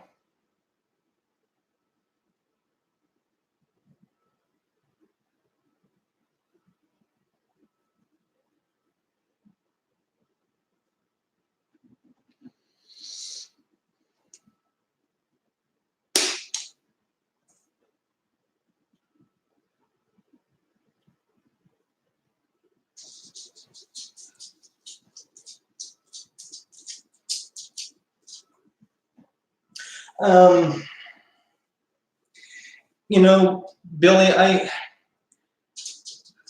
I figure it never hurts. I figure if anyone's going to get the brunt of anything, it's going to be me first. But if anybody who is watching shows any kind of fear or anything like that, and something that's of lower level happens to be wanting to come through at the same time, there is a chance they could pick up on that, simply because, again, it's all energy based. So it probably isn't a bad idea, you know, that for anyone who's watching. I'm not saying that you have to per se, but here's the thing though, the more you watch, not just what I do, but anything like this, the more you watch these types of things, the more in tune you're going to get with it. And so, you know, I think it's just a good practice in general, just to ask for protection and ask for love and light, and only allow those who have your best interests, you know, in around you.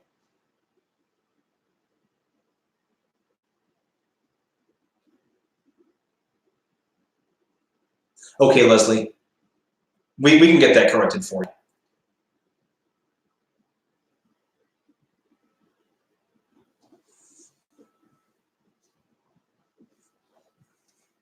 The biggest thing, guys, is, you know, just what you are going to allow yourself to be in tune with.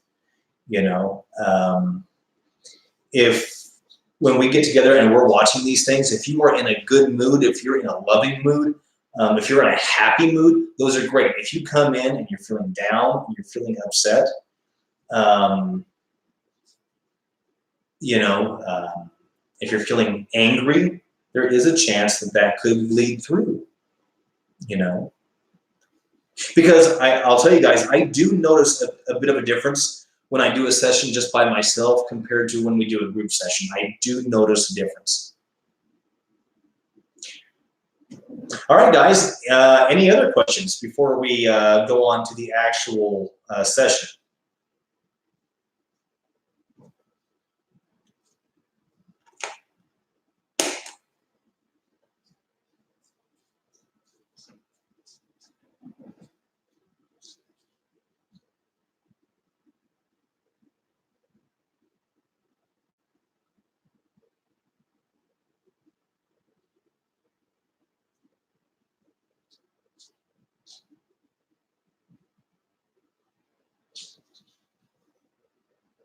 Anything else, guys, or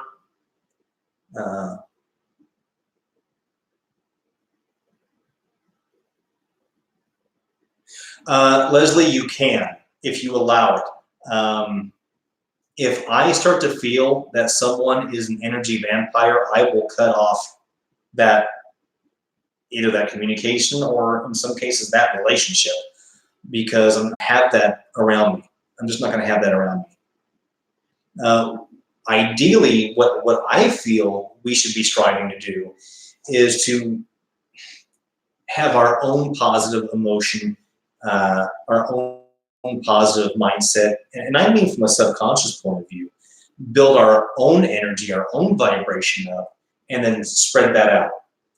And there are going to be people who are lower vibration who are going to want that, and that's when you get those energy zappers, and you work on only allowing positive people in your life, and eventually you will start to notice that only positive and loving people will come into your life, and that those who are draining or who are negative, it'll get to a point where they just don't show up.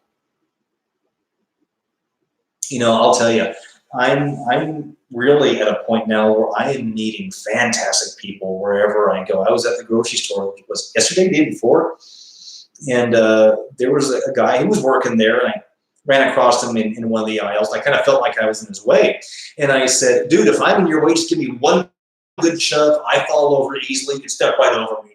He got a good laugh out of it, and we did the whole, handshake, hug thing. And I went on about my business. He went on about his business. Well, we met up again at another aisle and ended up having this wonderful, wonderful, wonderful conversation. He told me about his past and what he has done to better himself and what he plans on doing in his next steps to better himself. And it was just wonderful energy off this guy.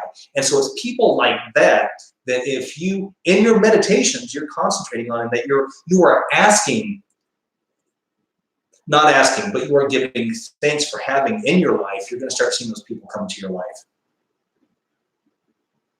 Don't allow the emotional parasites. But here's the thing, though. If you concentrate on not wanting emotional parasites, you are then concentrating on emotional parasites, which is then what you will be getting are emotional parasites. What you want to do is you want to think on the positive people that you have in your life, the loving people that you have in your life, how you're grateful for the loving people in your life. And whenever you meet someone new, if they seem kind, if they seem friendly, if they seem to be on the same vibe as you, thanks for that, for acknowledging that you met that person, and you will start to see more people like that come up and less of the other.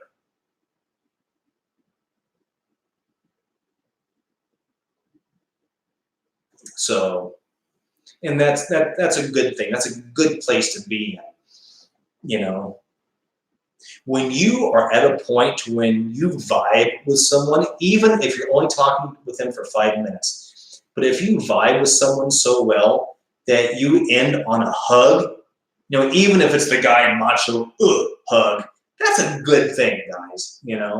That's a good thing. And that's what I feel we should all be striving for. Now, if it's anybody that, I meet on the street, in the group, on the page, or whoever, if there's anybody who starts to show signs of not being that way, if they start attacking other people, if they start, just certain personalities I'm not going to put up with, So, and that is my choice. All righty, gang. Anything else? Exactly, Bonnie.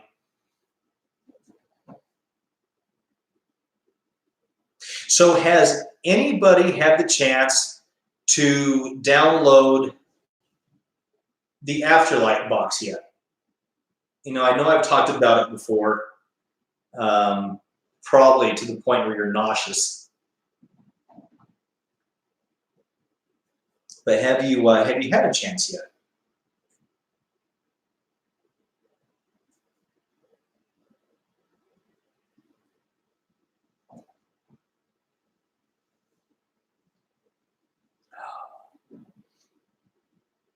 Exactly, exactly.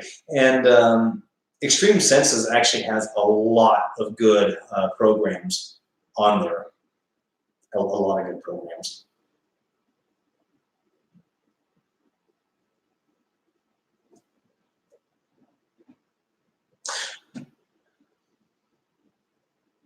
Okay, gang. So are we?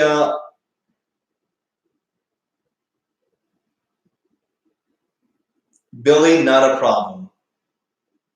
Not a problem. I totally get it. See, and I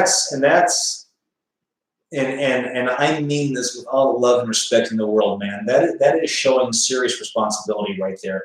If you know that you are not in the right place to get involved with something like this, don't take the chance on it. Don't take the risk on it. You know, um, you know, because there is a certain amount of responsibility that goes into it. If I can feel that maybe I'm not 100%, then I won't do a session at all.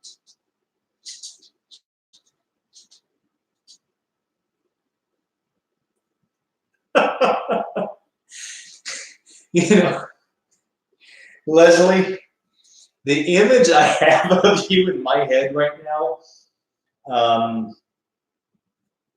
I gotta say is funny.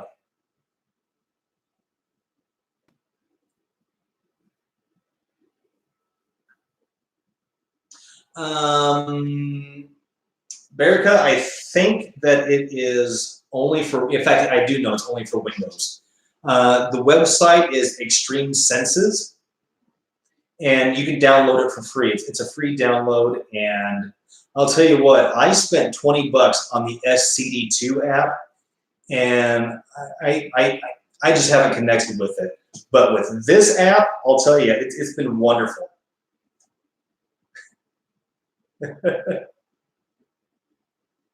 Bonnie, that's exactly right.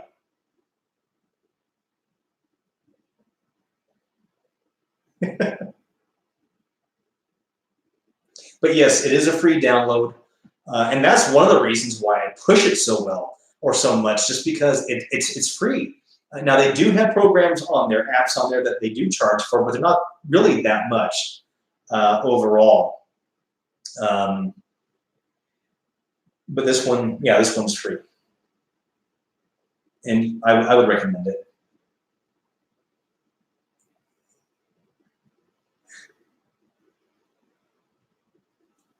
Casey, I'll agree with that.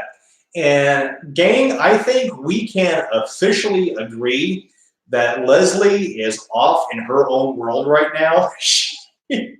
she's in Leslie land right now.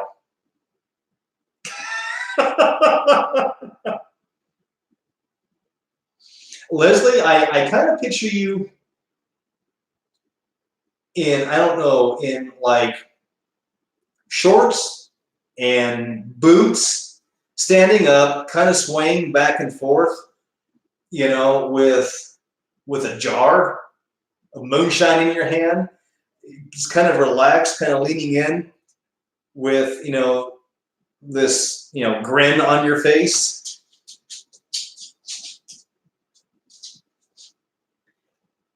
And,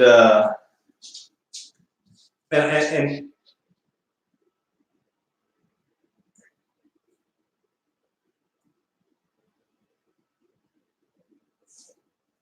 Leslie, you crack me up. But yeah, if you do decide you want to buy one of the apps on Extreme Senses, they're only like 15 bucks. Unicorn.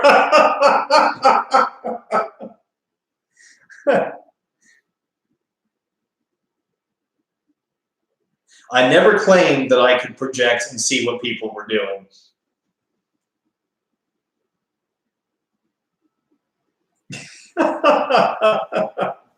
Billy, I agree.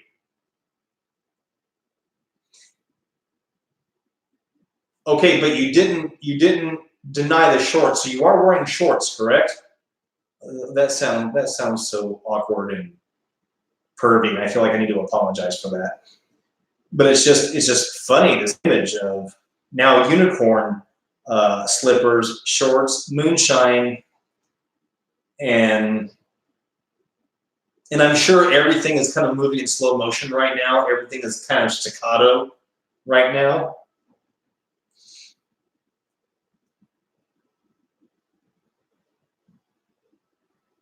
Penguins.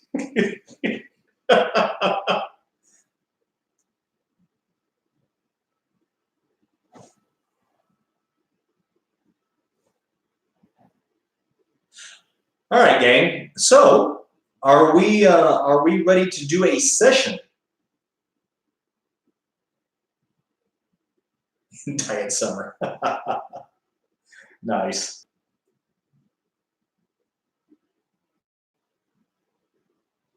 Okay, so tonight's session, and this was a request, and it's one I'm kind of gelling with, is for the Three Stooges. Now I am going to do the ones that I vibrate with, and that is Larry, Moe, and Curly. I will ask for Shemp, but I just wasn't as into him as I was the others.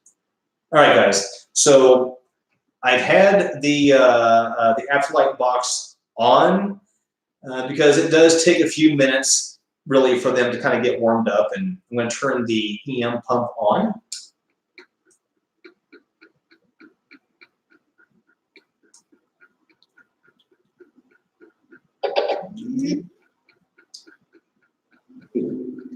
Hello, hello. This is Philip.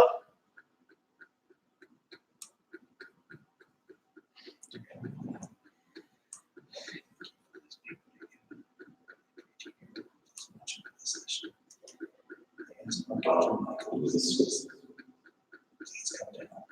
and guard the gate. I only allow those who love you.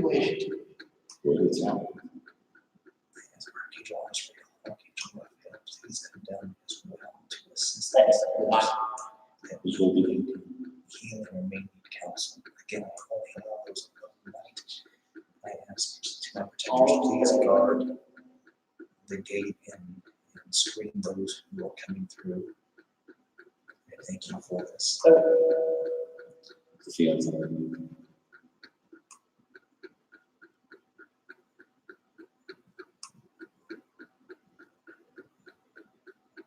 Okay, there we go. The volume was down on the tablet. Hi guys, I'm sorry the volume was down. I couldn't hear you. This is Philip. How are you? You come to me. It was so good, and we come to, I think. Thank you guys for speaking. I appreciate that. Guys, we've had a request to the gentleman who played the Three Stooges. Had to be something. Screen names were Larry, Moe, and Curly. Moe, I believe his original first name was Moses.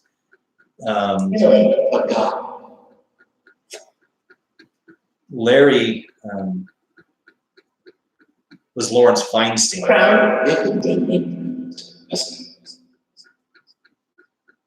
And then, I can't believe I forgot Curly's birth name. But to the gentleman who played the Three Stooges. Okay, guys. I appreciate those who want to come through and speak. I only allow those of love and light. Okay? I only allow those That's it. who are positive. I allow those who are accepting of love. Always friends. Okay. Thank you, Elia. Jerome I love Lester Horowitz.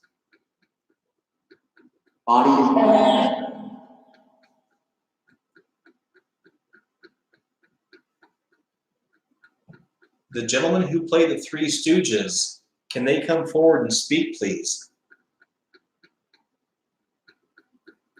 It's in German. Jerome Lester Horowitz and Moses Harry Horowitz.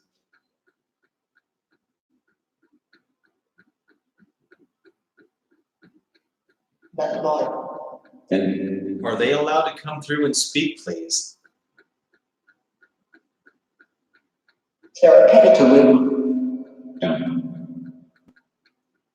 They've made big cow. Essentially.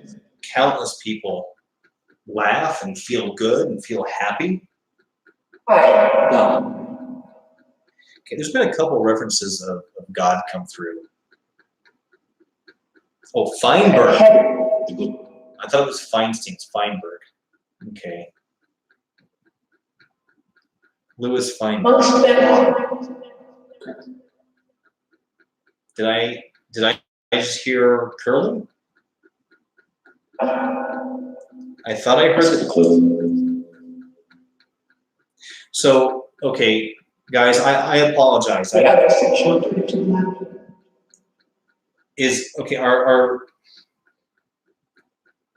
Are spirits still forming? Are they still?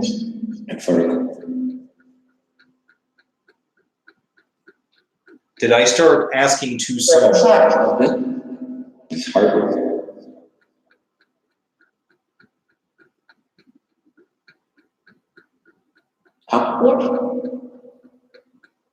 Did I just hear help?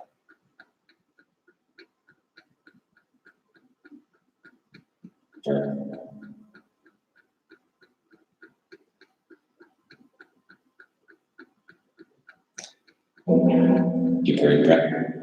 Trying to contact Jerome Lester Horowitz, Moses Harry Horowitz, and Louis Feinberg. They still have many, many fans.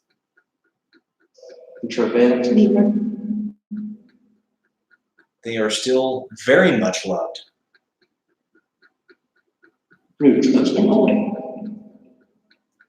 Is there any chance that one of them can come through and give us some sort of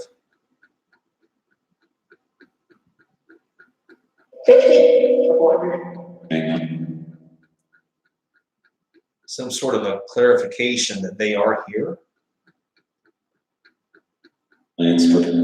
Something that maybe we would be familiar with? They're not answering. Something about they're not answering. Did you guys hear that? The spirit. The spirits something. Hardly.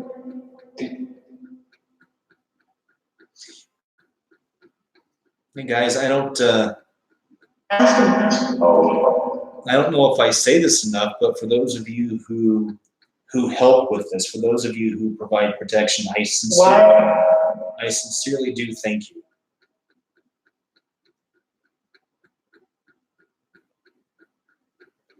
Because there has been a few occasions in the past that I've heard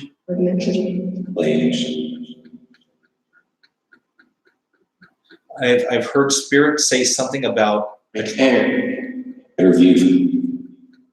train. What is it about this train There's something here. that I've heard you talk about.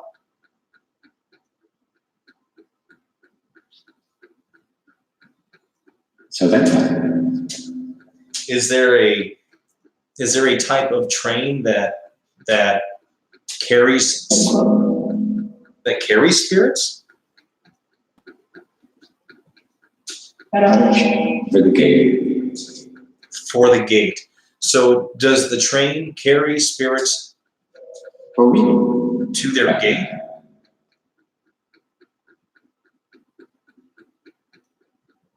Before corruption. Before corruption something. Wait a minute. So okay. So are you saying King, what is it? are you saying then that when we leave our bodies, The square. when we leave our bodies, are we then transported via this train I think that. to our gate before we are corrupted, or the chance of corruption? And what?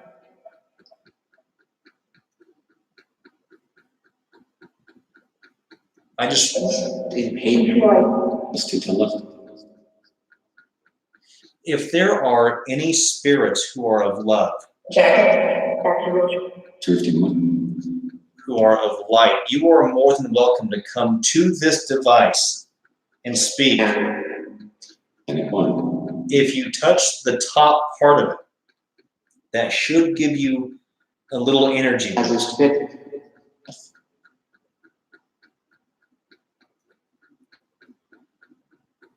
Does or Sweet. can Moses Horowitz, Louis Feinberg, or Jerome Horowitz, can they come forward? Do they want to come forward and speak?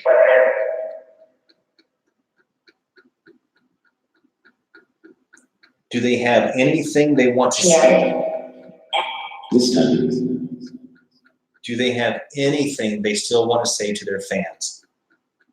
Order.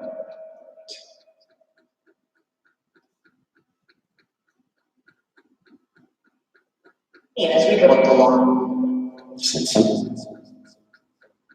We can hear you guys. Under pressure.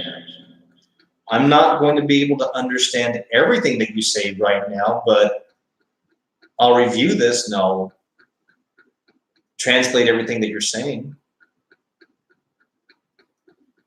Where are you? For the. Where have you something? We have a friend of ours who is a big fan of the Three Stooges. I myself am a huge fan of the Three Stooges. I grew up on them. Ed. Ed, there is that name again, Ed. Can someone please tell me who is Ed? Why does the name Ed keep coming up?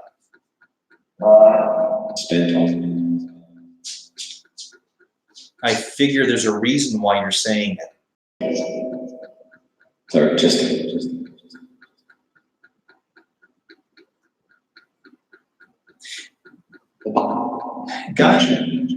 Guys, is there somebody in the hallway just outside the door here? Spirit. Spirits. Is that where the spirits are coming in from?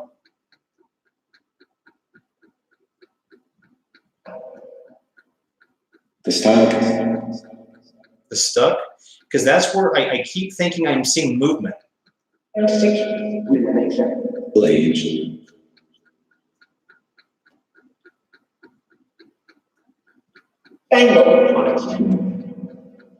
I will do what I can to assist with the stuck spirits here in a moment. I do have a friend of ours here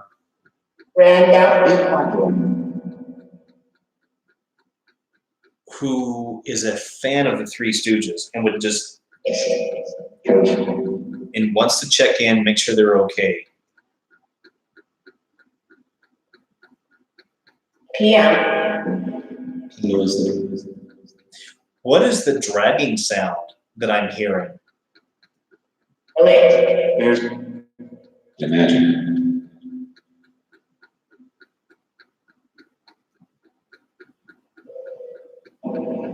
Lord.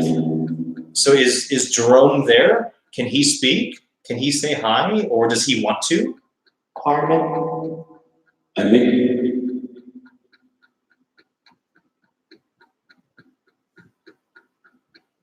Penny. So how many are you're on the air. how many are in the hall right now?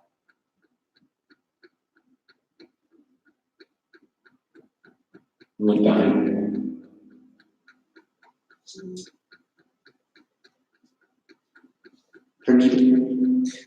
I don't want to shift my focus too much. The purpose of this was to contact Larry, Mo, and Curly, and to tell them that we appreciate them, that they made us laugh, they still make us laugh, that they are loved. And if they want to say anything, if they have His breath. anything they would like to say to family, friends, or fans, they are more than welcome to step forward and use this device right here to speak.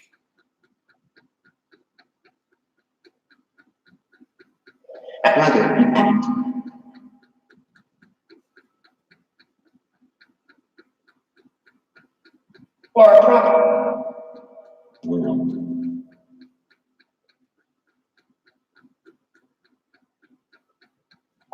Live up to his full.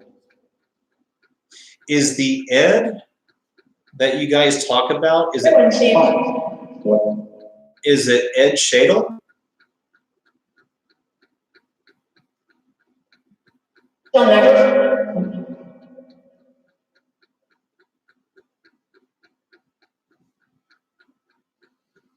As they stood.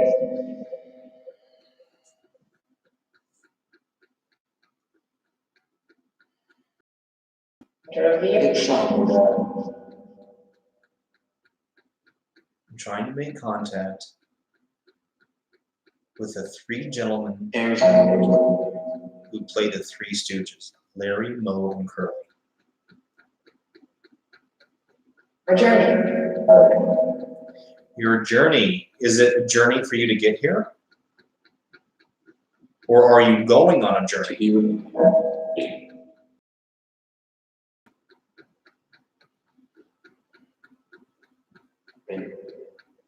Here's what it was. I do not want to,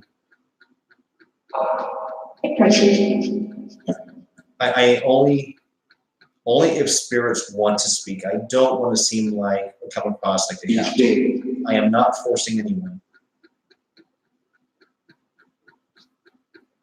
I'm looking for validation.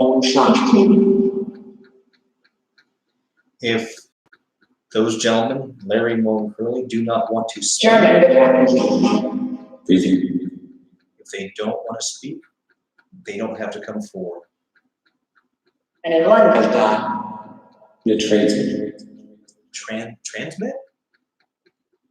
Are you talking about how we are transmitting right now? Yeah.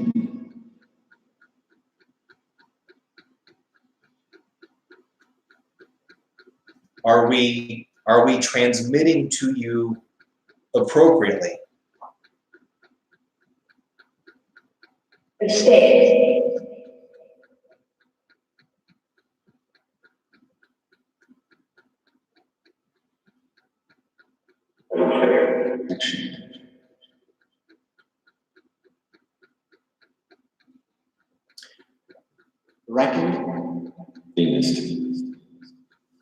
Now, are She there shook her. are there any spirits here who want to come forward, who want to speak? Saying that Again, only if you are of love and light. Only if you accept when it.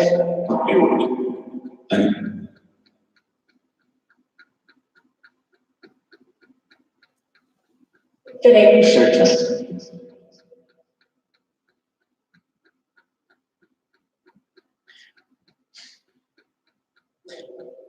Are there any spirits? Are there any spirits that are seeking forgiveness? to an elder. Butchers.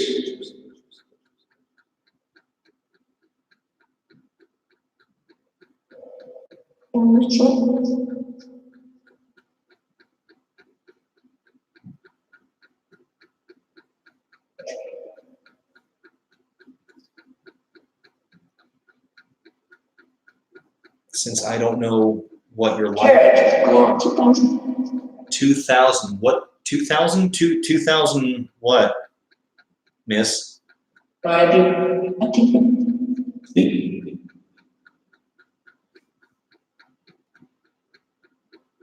oh yes.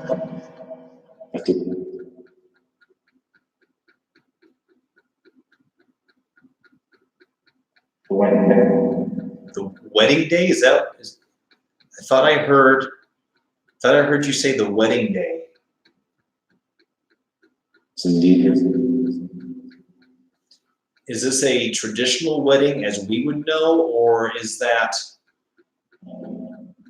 something else?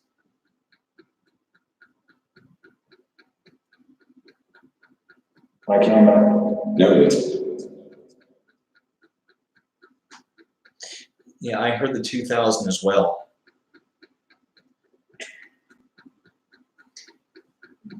You came through and you said 2000. What do you mean by 2000?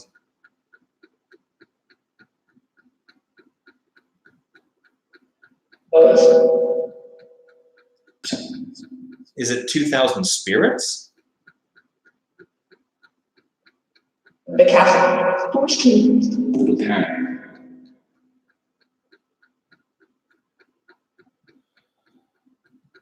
The pen. That was a new voice. As they did. These shadows.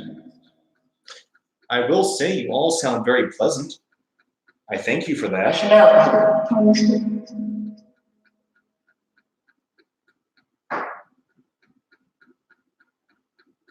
Maggie. Okay, guys. I'm going to start. And in front of them. I'm Other the side. other side. Guys, I'm going to start pulling this to a close, okay? Hold it. Are there any spirits here that are looking for the light? And I could. Okay.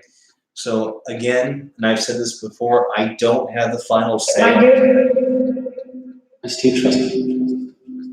I don't have the final say. It's up to Archangel Michael, Archangel Azrael, Archangel Raphael.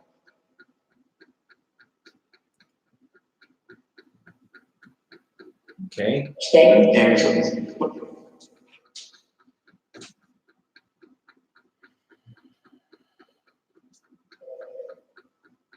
You tried to do.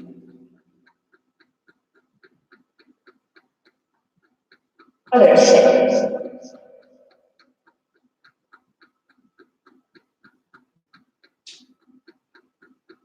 Of course. The creature. There's side effects.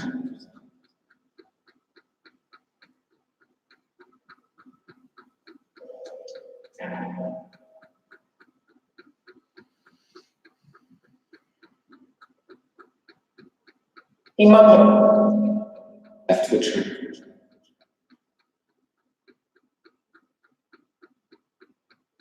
So. Asking them.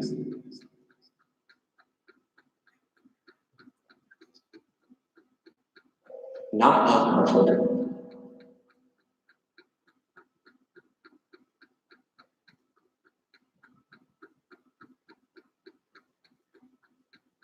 Apologize, I'm having a hard time concentrating on this. Is there somebody trying to...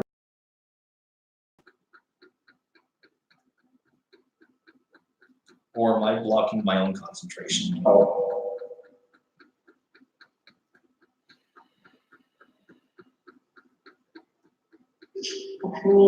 Take the line.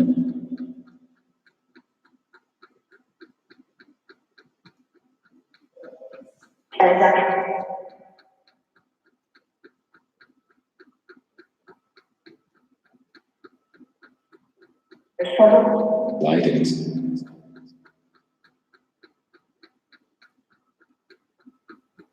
I do not know. For you. No, sir.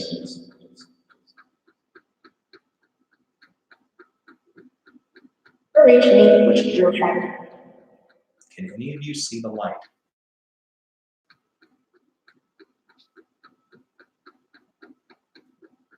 You.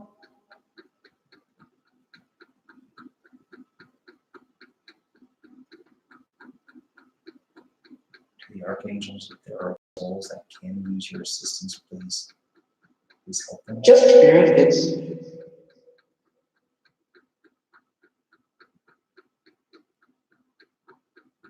Harold.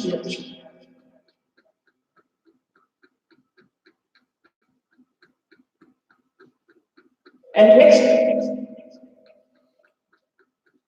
Guys, if you can see the light, please step into it. If you need help, please ask Archangel Michael. Glory. Person. Archangel Raphael. Archangel Azrael. Way.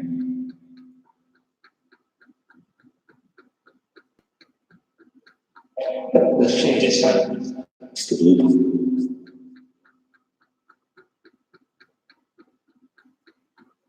It is of the Archangel. If you need help, ask for Right. Archangel Michael. Archangel Raphael. Archangel Azrael. We'll bring him to The princess. Princess. Who's the princess? black. I only allow those who are good. I only allow those who are of love. Sleepy. Over here.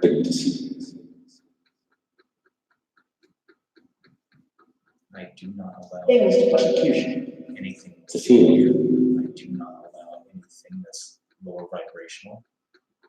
You gotta go. Okay. Who are you? Friends, more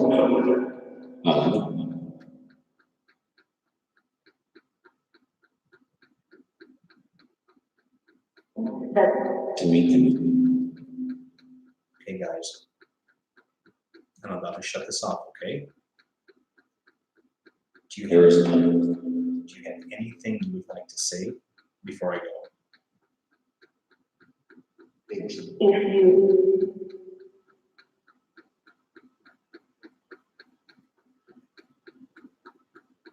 each personality. All right, guys. I'm requesting that if you did not go into the light, please return through.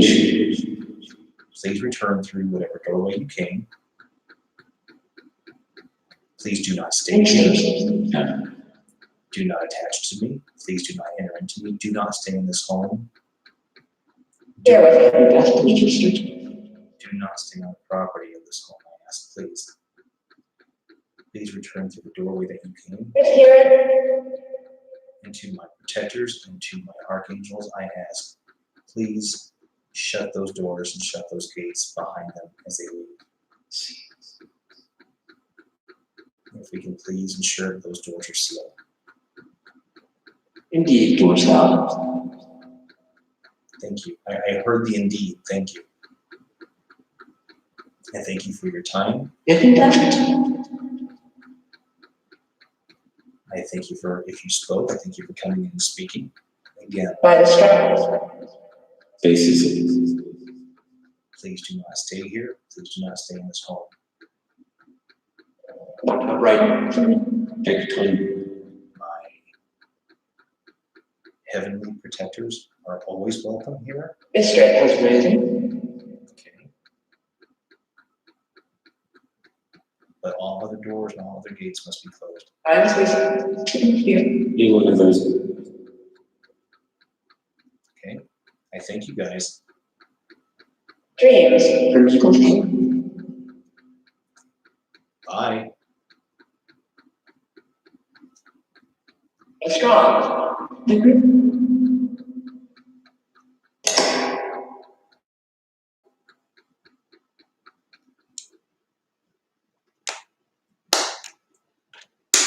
Okay.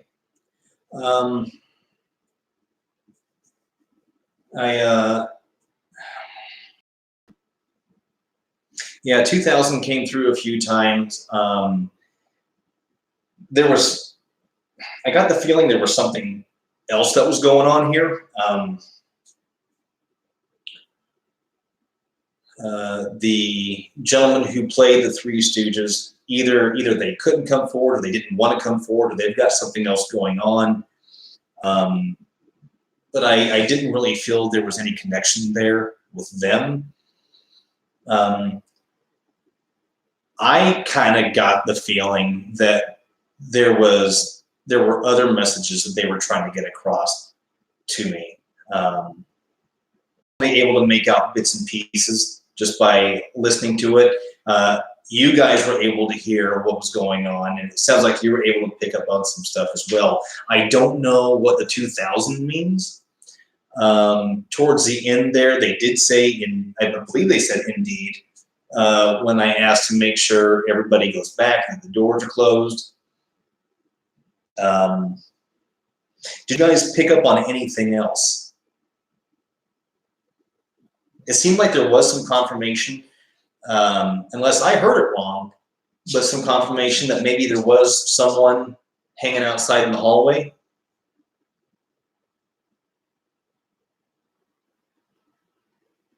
Leslie, they very well could have been. Normally, I like for them to kind of form a line, come in one by one. But to be fair, I haven't requested that lately. So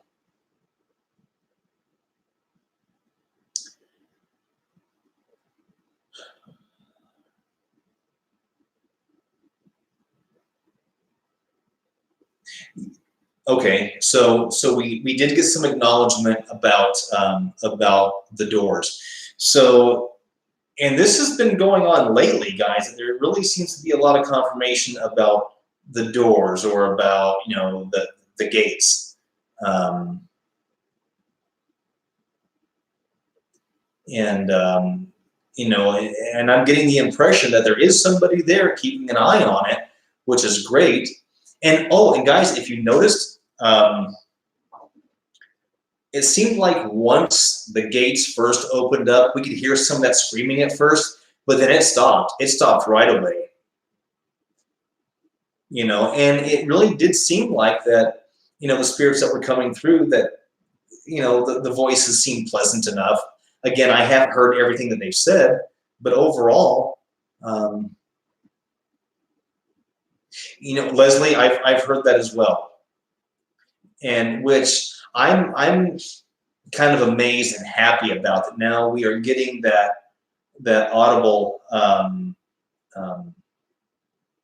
clarification in regards to the doors and the gates. And they've mentioned train a few times too, and they said it. They said no. I asked them about the train here, and what seems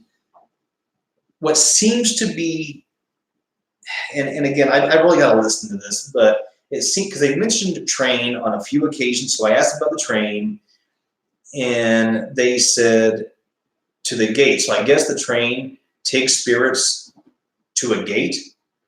And then they said before corrupted. So I don't know if like if you hang around the gates too much, um, do other things start coming in, or what? I mean, I don't know. I don't know, and maybe that has to do with that 3-day period that, I have been told that we have 3 days to go around, say our goodbyes and all that. And then after that, we have choices. And so do we have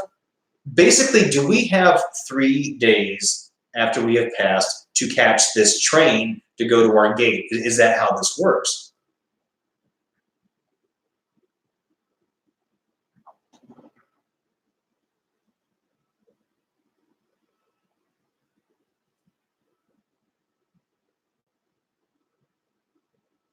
So, okay, so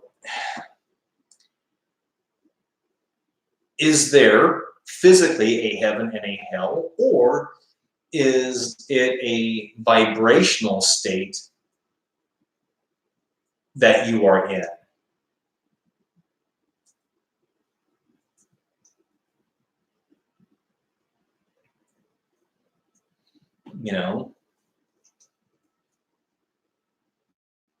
Again, I think it's all emotion based. I don't know if I necessarily believe in, clouds and cherubs with harps and then, fire pits, but I do think that it's more of, I think it's more emotion based. Again, we're not going to know until we actually get there ourselves.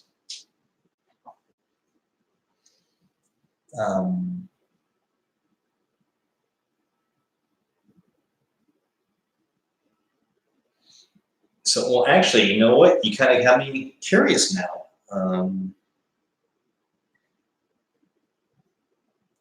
Give me one moment.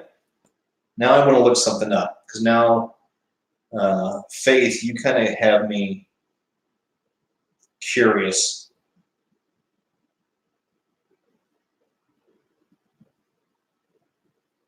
Because if we believe in a balance,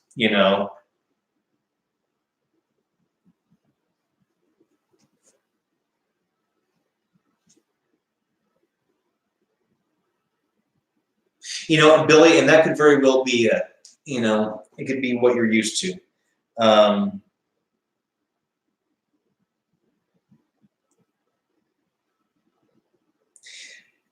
My thing is, if we believe that in the universe there's a balance, if we believe that, then that tells me that if there is a train going to one place, then there's got to be a train going to the other place, and that if you decide not to take a train, then that's what just kind of leaves you here wandering around,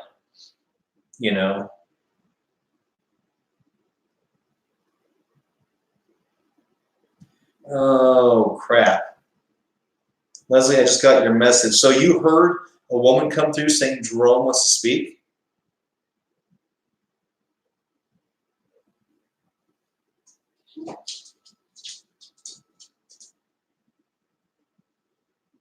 Okay, but Faith, that also goes into what do we want to focus on? What do we want to believe in? And if we only believe that there is one ethereal train that only goes to one place, then I would much rather believe that there's also a train that would go to the other place, because I don't want to,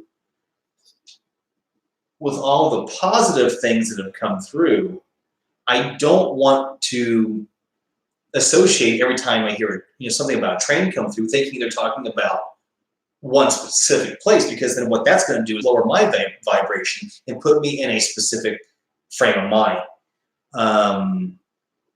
And so, and I do believe that it is a state of mind, and I do believe that, I think it all goes back into that vibration that we talked about, guys. It goes right back into, where are you emotionally?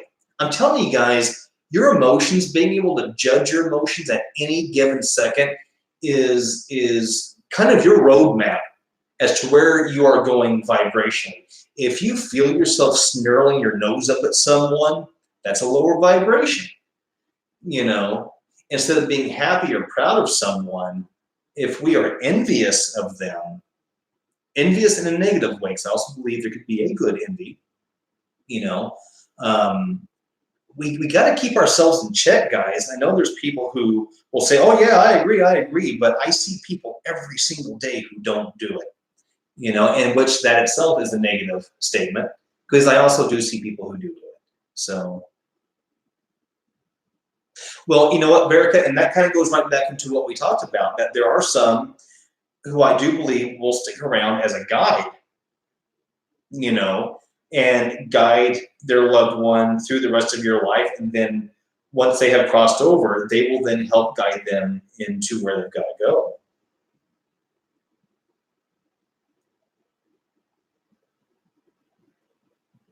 Okay, Casey, here's the thing. It doesn't matter where.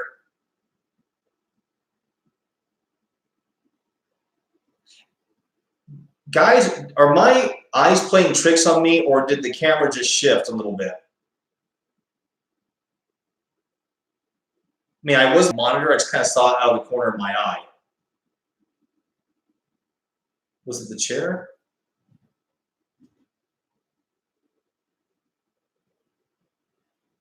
Maybe it's just my vision.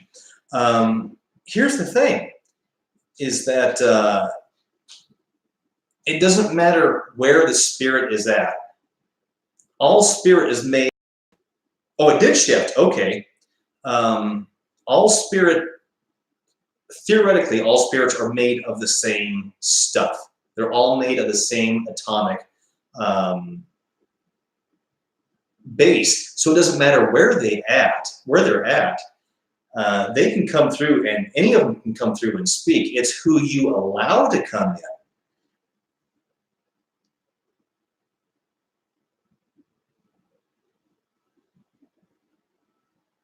Really? Okay. Yeah, because I thought out of the corner of my eye, I saw a shifting on screen. Now, to be fair, at that same time, I was adjusting the chair, but, you know, moving around, it's not. Okay.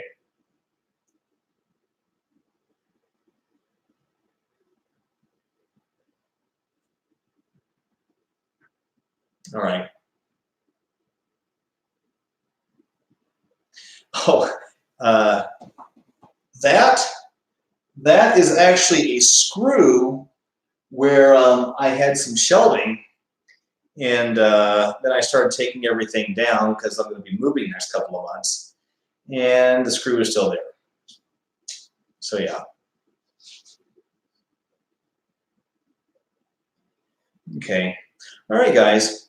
Well, any other questions before we call this night? Guys, this has been a long one. This has been almost 3 hours. This is the longest we've had so far.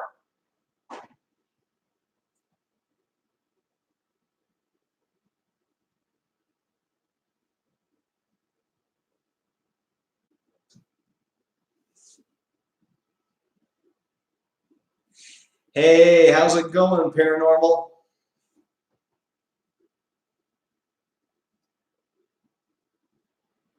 Long time no hear. Haven't seen you around in a little while.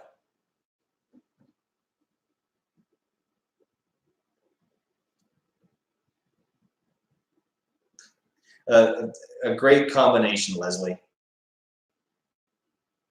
I'm doing great, thank you. I sent you a message a little while ago asking when you were going to do another session.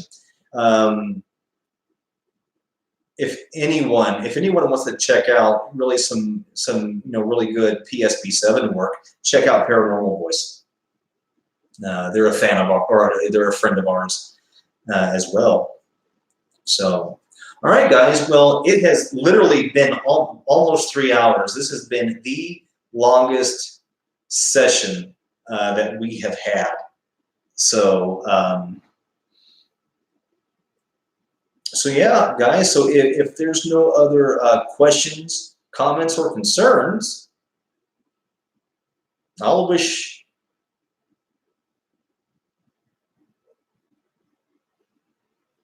Casey, you have a great night, man. And like I said, as soon as this power source comes in, I'll be sending this right out to you. Thank you, Ilya. Take care, Leslie. Billy, you're awesome. Have a great night.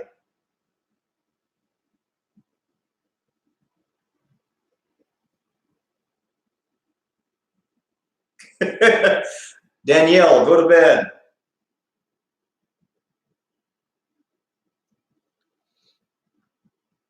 Have a great night, guys.